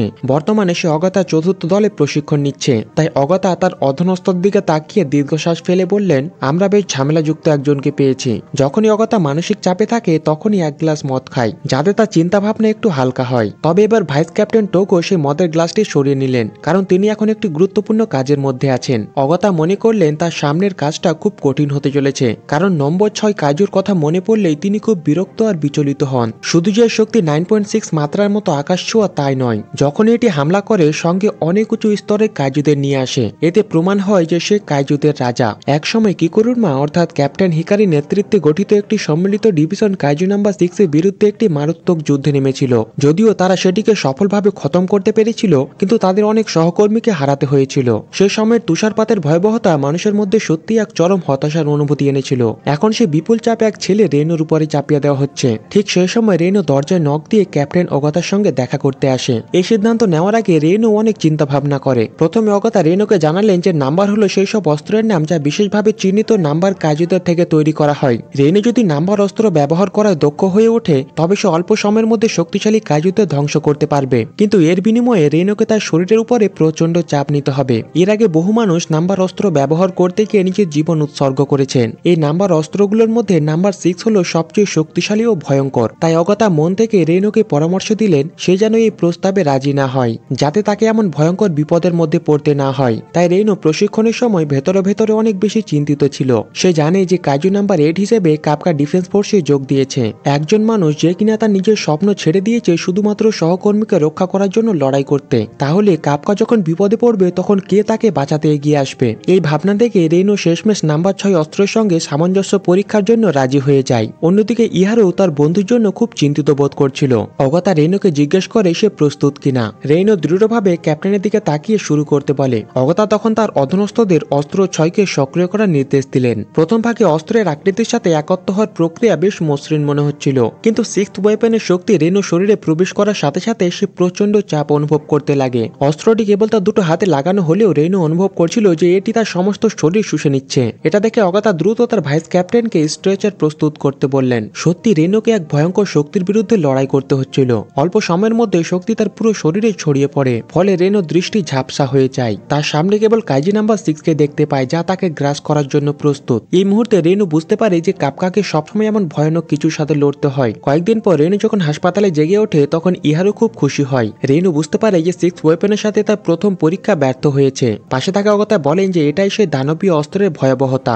সামান্য অঙ্গ হাতে লাগতে রেনো সহ্য করতে পারছিল না। যদি পুরো শরীরে এটি ব্যবহার করা হয় তবে রেনোকে নিশ্চিতভাবে মারাত্মক পরিণতি ভোগ করতে হবে। তাই তিনি এবং ইহারও দুজনে রেনোকে এই প্রচেষ্টা ছেড়ে দেওয়ার জন্য পরামর্শ দেয়। কিন্তু রেনো জোর দিয়ে বলে যে সফল না হওয়া পর্যন্ত সে চেষ্টা চালিয়ে যাবে। রেনোর এই অবিচল মনোভাব অগাতাকে বেশ চিন্তায় ফেলে দেয়, কারণ এই অবস্থায় এমন একজন কম বয়সী ছেলেকে যুদ্ধক্ষেত্রে পাঠালে সে হয়তো অতীতে হিকারির মতোই অকালে প্রাণ হারাবে। তবুও রেনো কিছুতেই হাল ছাড়তে রাজি নয়। তাই অগাতা অবশেষে সিদ্ধান্ত নিলেন যে রেনোকে 1 মাসের জন্য পরীক্ষামূলক প্রশিক্ষণ নিতে দেওয়া হবে এবং তারপরে সে যুদ্ধক্ষেত্রে যাওয়ার অনুমতি পাবে। তিনি খুব কাছ থেকে পর্যবেক্ষণ করবেন যে যুদ্ধক্ষেত্রে এই অস্ত্র ব্যবহার করার জন্য সে উপযুক্ত কিনা। তো আজ এই পর্যন্তই। এরপরে পার্টটি আমি খুব শীঘ্রই দিয়ে দেবো। ভালো লাগলে লাইক দিয়ে চ্যানেলটি সাবস্ক্রাইব করে পাশে থাকো। তো খুব শীঘ্রই দেখা হচ্ছে পরবর্তী ভিডিওতে।